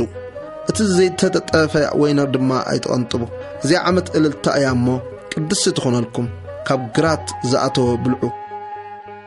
ቁጥሪ 13 በዛ ዓመት እልልታ ነፍስ ወከፍኩም ናብ ርስቱ ይመለስ ገለ ንብጻይካ እንተሸጥካሉ ወይ ካብ ኢድ ብጻይካ ገለ እንተተሻየጥካ ሓደ እኳ ንሓው ኣይዓምጽ ብቁጽሪ ዓመታት ድሕሪ ዓመት እልልታ ካብ ብጻይካ ተሻየጥ ንሱ ድማ ብቁጽሪ ዓመታት ፍሬኣ ይሽጥልካ ብቁጽሪ ዓመታት ፍሬ እዩ ዝሸጠልካ እሞ ብመጠን ምብዛሕ ዓመታት ዋጋ ኣብዝሕ بمتن موحد عمتات دما واقع أوحد عن እግዚአብሔር أملاككم إيه أمو حدا كان بتصايو أي عمت نعملك كاد أفرح حقاقاتي يقبروا فردتاتيون حلون قبروان أبتهاجر دما بهدأت كتنبريكم تا مدريك فريقا تهب أمو بلعكم تتساقوا أبقاون بهدأت تنبرو إنه أيزر أنان فرد ما أيتنان بتا 7 عمد دعا انتي كنبلعينا انت بالكم شعوبتا سادسي عمد رخاتي كأزلكم إيه نسلست عمد زخون فرقا كتفريلكم إيه بتا 8 عمد دما كزرعيكم كاب نبار أخليقا كتبلعيكم ساعتا 9 عمد فرقا كساع زاتو اتنبار كتبلعيكم مملاس رستي قصري 23 مدرنا تأيا نسخاتكم كأ مسايك اتنبرو قوانوت إخم أمو مدري نحوارو عيت الشيط أبزلا مدري رستيكم اتا مدري بواقا تبجووا حوخا انت تشجره أمو كابرستو قال انت شطه اتزق أربو زمدو متسيو نتحو زشطو يبجووا زبجوا زمد انت زي بلو نسقنا ايدو انت ملقالو نمبجاو زأكلون انت رخبه تنتشتت لنا عمتاتي قوصر اتيز ترفو نتي التشايط هبو نابترستو يملس نمملسيو زأكل اب ايدو انت زي رخبه قنا اتي التشت اخسا عمت الالتا اب ايد التشايط يصنح بتا عمت الالتا حرا يوصا نسو دما نابرستو يملس قطر 29 سب أب التعردت كتما زلابيت انت تشتى تازش اللي عمت كساعة مل يبجوا كزي ما بجوا عمت ملو يخون كساعة ملو عمت انت زي تبجوت كتاب التعردت كتما زلابيت نحورو نتي تشايت نولد ولدو تخون بعمت الالتحراي ايتوتسن أب زوريين قطري أب زي بلن عدتا زلوا أبايت تيقنا مس قراو تهاجر اتحاسبا بجا يوهبن بعمت الالتاد محراي وتصا بزعبا كتماتات لواويان قنا نتناب كتماتات رستوم زلو عبايتي كبجوون نلواويان نيزل ألم سرعاتيهم نتناب كتماتات لواويان زلوا عبايتي خاء نساتن أما أكل دك إسرائيل رستوم إيانمو حدا كاب لواويان انت تبجوه شعوتا تشتت بيتن تاناي رستو كتمان بعمت الالتحرا يوتصا أبزوريا كتماتاتهم زلا قرات قنا نيزل ألم رستوم إيامو عيت الشيط بحارت الأحمها كم زي قباء قطر 35 حوخا انتش دخي امو مساخا خلو إيدو انت حاصرو كم قوانان تسقعتنيان مساخا ينبر كابو حارت أوي ربحا أيتوسد ناملك كاد أفرح حوخا كا مساخا ينبر جنزب كا بحارت أيتحبو اخلقا كا بربحا أيتحبو أملاخ هونكومن مدري كان أنكبكومن كمدر قبت زوت أخوكم أنك زي أبير أملاككومي 39 حوخا دما مسخا كله انت دخي رؤسو كا انت شتلكا كم باريا غير كايت جزايو كم بعل عصبن كم صقعتنيان مسخا ينبر ساعمت الالتا يغلغلكا شو نسو دقو دما مسو كبخا حرا يوصا امو ناب علتي يملس نابرستي ابوتاتو كا يملس كم مدر قبصي زوصاخوم باروتي يوم امو باريا كم زشيت اي شيت ابرتخا اي تجزايو ناملاك كاد أفرح نأخذ خونو تبعتاي باريان أنسيت باريان جنا أبزورياهم كابزلو هزبتات كبتاتهم تبعتاي باريان أنسيت باريان تشايتو كابدكتهم مساحتكم زنبر قوانوت كبتاتهم أبهاجركم كاب التولدو عليتهم تشايتو تريتكونكم بدحريكم دمان ندقهم كم تريت رستي أو رسوم باتاتهم نزل عالم كتقلقلو إخم بني أحواتكم دك إسرائيل جنا حدو كان حو أبرتعو هايقزايو قطري 40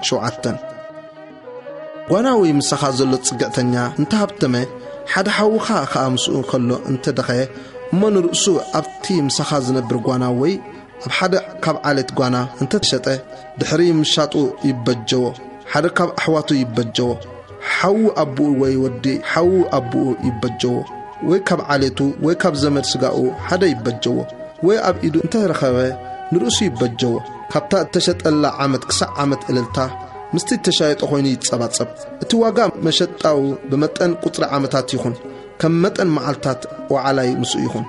غنا بزح عمتات انتلو بأن مطن واغا مبجويو كبت غنزب مشطاو يملس كسع عمت الالتا قرب عمتات تريفو انتلو مسو تصبصبو كم مطن عمتاتو واغا مبجويو يملس كم عصبا عمتنا عمت مسو يخون اب قدم عينخا ابرتعو ايغزايو بزي انت زي تبجوخا نسو دقو خامسو بعمت الالتا حرا يوتصو دق إسرائيل باروتي إيام أمو ንሳቶም ካብ ምድሪ ግብፂ ዘውጻኽዎም ባሮተይ እዮም ኣነ እግዚአብሔር ኣምላክኩም እየ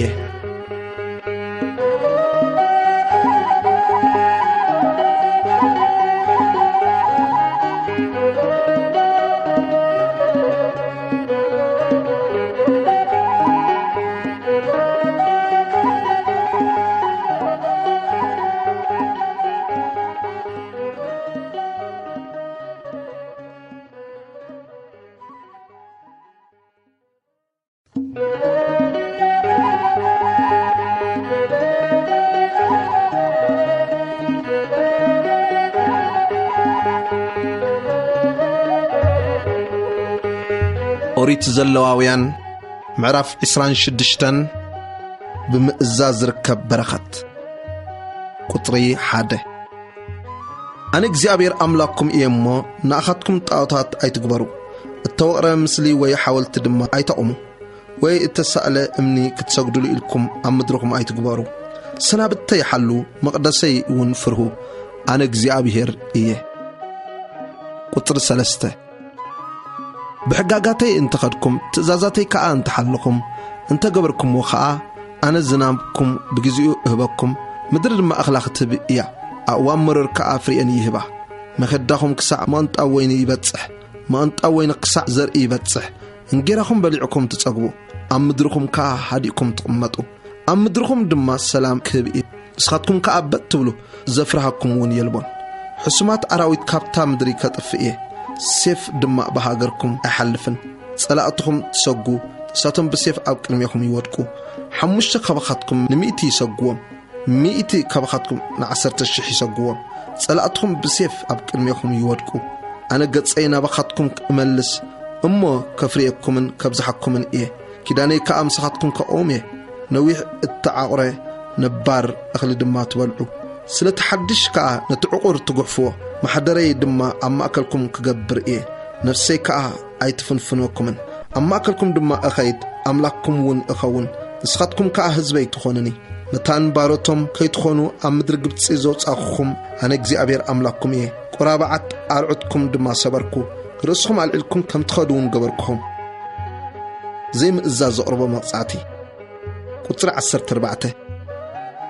جناخي أنت زي سمعهمني إذا كل التزازات إذا أنت زي قبركم حقاقاتي دم أنت نعقكم أما كل التزازاتي كي تقبروا نفسكم فردتاتي أنت فنفنت كيداني كأ أنت أفرسكم أنا دم زي قبركم إيه أنا مشبرن حضور سعالن أنت زحم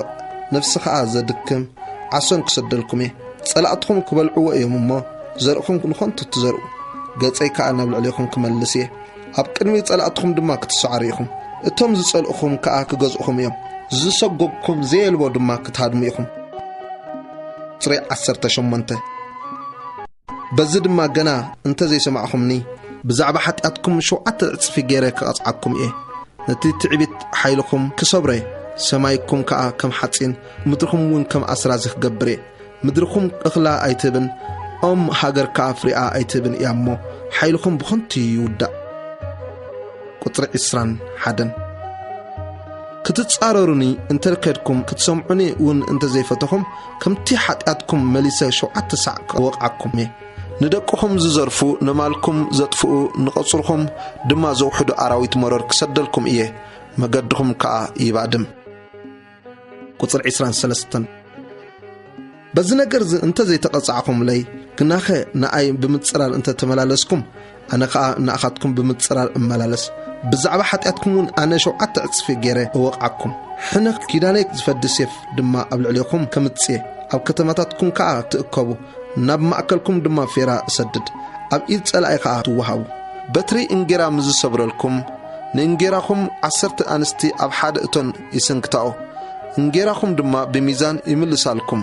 بليعكم كأ أيتساقبون وطرع إسران شو عتن بزنقر انت زي سمعكمني أمان ناتتصارركم ننتخدكم أنا دما بقطعة ناتتصارركم أخيد أمو بزعبة حتاتكم شو عتعصفي أقطعكم سقا وداتكم كتبالعو سقا والدكم كأ كتبالعيكم برختكم افرس نايت صحي أعندكم ون أسبر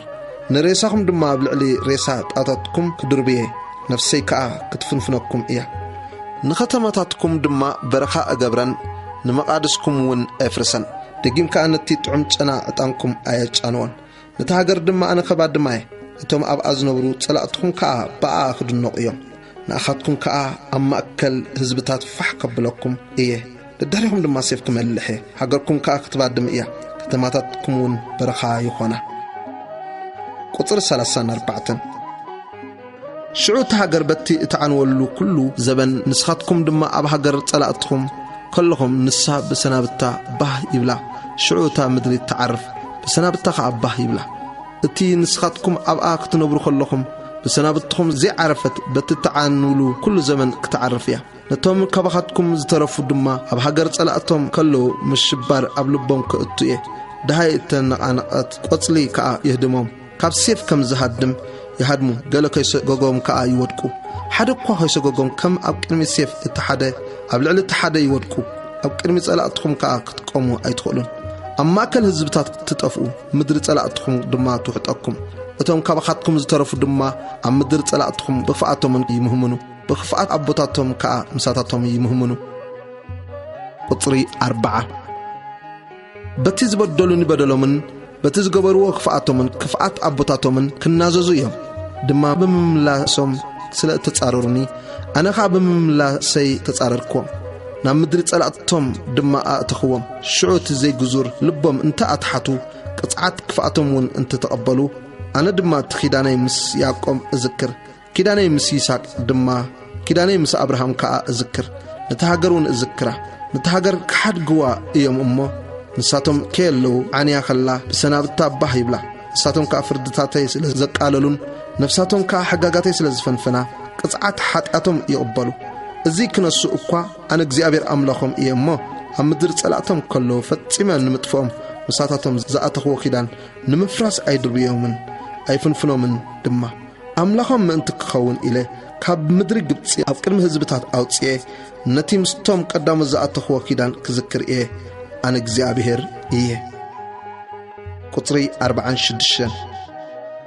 اتي እግዚአብሔር امونغون امونغو دق اسرائيلن بيد موسى اب دبر سينا زهبت ازازاتن فردتاتن حغاغاتن ازيو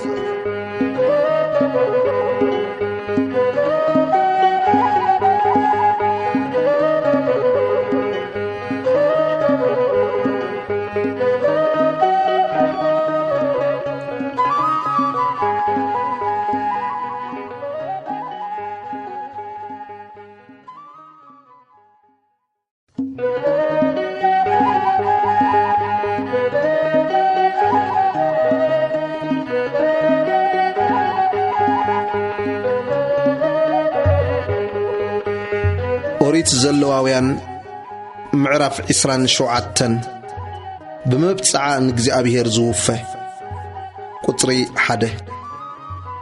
እግዚአብሔር ድማን ሙሴ ከምዚሉ ተዛረቡ ንደቅ እስራኤል ተዛረቡ በምበሎም ካ ሰምስ ዝመባጻ እቶም ነፍሳት ንእግዚአብሔር ከም ገምጋምካ ይተሐሰቡ እቲን ገምጋምካ ድማ ንተባዕታይ ካብ 10 ዓመት ክሳዕ ወደ 60 ዓመት ገምጋምካ በሲቃል መቅደስ 50 ሲቃል ብሩር ይኹን ጓና ንሰይቲ እንተ ኾነትካ ገምጋምካ 30 ሲቃል ይኹን ካወድ 5 ዓመት ክሳዕ ወደ 10 ዓመት እንተ ኾነ ድማ ገምጋምካ ንተባዕታይ 10 ሲቃል ንጓል ንሰይቲ ከ 10 ሲቃል ይኹን ካወድ ሓደ ወርሒ ክሳዕ ወደ 5 ዓመት እንተ ኾነ ድማ ገምጋምካ ንተባዕታይ 5 ሲቃል ብሩር ገምጋምካ ንጓል ንሰይቲ 3 ሲቃል ብሩር ይኹን ካወድ 60 ዓመት ንላዕሊ ድማ نتبعتاي انت خونه گمگامكا 15 سيقال نغوان سيتكا 10 سيقال يكون نتي گمگامكا زيكل دخا انت خونه دما اب قرمي كاهن دو يبلو اتكاهن كا يگمگمو اتكاهن نتي اتماباصع كمتي اب ايدو زرخبو يگمگمو قطرت شعته اتي نግዚአብሔር زقربو مسواتي كاب انسسا انت خونه كا كابو نግዚአብሔር اتوهب كل قدس يكون صبوق اب كند كفو وي كفو اب كند صبوق اي حلف اي لوط دما انسسا انت لوط اغنا نسون اتي ملاوطون قدسات يكون كابتم نግዚአብሔር نمسواتي زي قربو رخصات زبول انسسا انت خونه خا نتي انسسا اب قرمي كهندو يبلو صبوق انت خوينو وي كفو اتي كهن بمطونو يگمگمو اتا كهن كم گمگامكا كم يكون ክብጀው እንተደለየ ከዓ 50 ኢድ እቲ ገምጋምካ ይወስኸሉ ቁጥሪ 14 ሰብ ቤቱ ንእግዚአብሔር ቅድስቲ ክትከውን እንተቀደሳ ድማ በመጠን ምጽባቃ ወይ ምሕማቃ እቲ ካህን ይገምግማ ከምቲ ካህን ዝገምገማ ከምኡ ይቁም እቲ ንቤቱ ዝቀደሳ ክብጀዋ እንተደለየ ነቲ ዝገምገምካዮ ብብሩርስ 50 ኢድ ይወስኸሉ እሞናቱ ትኹን ቁጥሪ 16 ሰብ ካብ ግራት ርስቱ ገለ ንእግዚአብሔር እንተቀደሰ እቲ ገምጋምካ ከም መጠን ዘርአ ይኹን ሆሜር ስገም ዘር 50 ሲቃል ብብሩር ይተሐሰብ ነታ ግራቱ ካብ ዓመት እልልታ ጀሚሩ እንተቀደሳ ከም ትገምጋምካ ይቁም ንግራቱ ድሕር ዓመት እልልታ እንተቀደሳ ከዓ እቲ ካህን ብፍቅዲ እተን ክሳዕ ዓመት እልልታ ተሪፈን ዘሎ ዓመታት ዋጋኣ ይሕሰብሉ ካብቲ ገምጋምካ ከዓ ኣይጉደል እቲ ግራቱ ዝቀደሰ ክብጀዋ እንተደለየ ድማ ኣብ ልዕልቲ ዝገምገምካዮ ዋጋኣ 50 ኢድ ይወስኽ ኣብኡ ከዓ ይጥቁም ነታ ግራት ክብጀዋ እንተዘይደለየ ወይ ነታ ግራት ናብ ካልእ ሰብ እንተሸጣ ድሕርቲ ክብጀዋ ኣይከኣሎን እዩ بعمت إللتا مسوطت جنا كم تحرمت جرات نجزي تقدس مرست كان تخون قطري عسران كلتن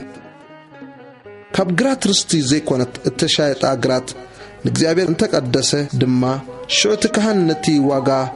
جم كا كسا عمت إللتا يحسبلو بتمعلتتي أخا تواجا جم كا نجزي كم تقدسه جيرو يحب بعمت إللتا جنا تجرات نتي شياطئة نابتي اتا مدري رستو زنبرت تملس كل جم كا بسكال مقدس يكون اتا سكال دما عسرا جيرا تكون قطري عسران شدشتا بخري انسسا جنا بخري مخانو ناي اغزيابير زخونه بعراي كونه بقيع كونه سبك قدسو ايكلن ناي اغزيابير ايو كابرخوس انسسا انت خونه جنا ابلعنتي جم كا 50 ايد وسيو يبجو انت زي تبجو بتجم كا يشيط سب نجزي أبي زحرمه كل حرم نجر كاب زخانة جنزبو سب كونه انسسا كونه ويجرات رستو زخانة أي شيء أي بجود ما التحرم زبلة نسو نجزي أبي هر قدساني التحرم زبلة حرم سب موت يموت انبر أي بجوه قطر الثالثة كل 10 مدري دما كاب زرع مدري كونه كاب فرع كونه نسو نجزي أبي هر نجزي أبي هر تقدسي سب كابت 20 كبجو انتدلي أبلعليو حمشاو يوسخلو 10 كله أحن تلبقعن 10 اتي بتحتي بتري زحلف كله نجزي أبير تقدس يخون صبق مخانو ويكفو أي مرمر أي لوات دما انت لوات أجنا نسون اتي ملاوطن قدسات يخونو أي بجو خا قطر 34 اتي نجزي أبير ندك إسرائيل إلو أبكرن سينا نموسي زعزوزو تزازات زي إيو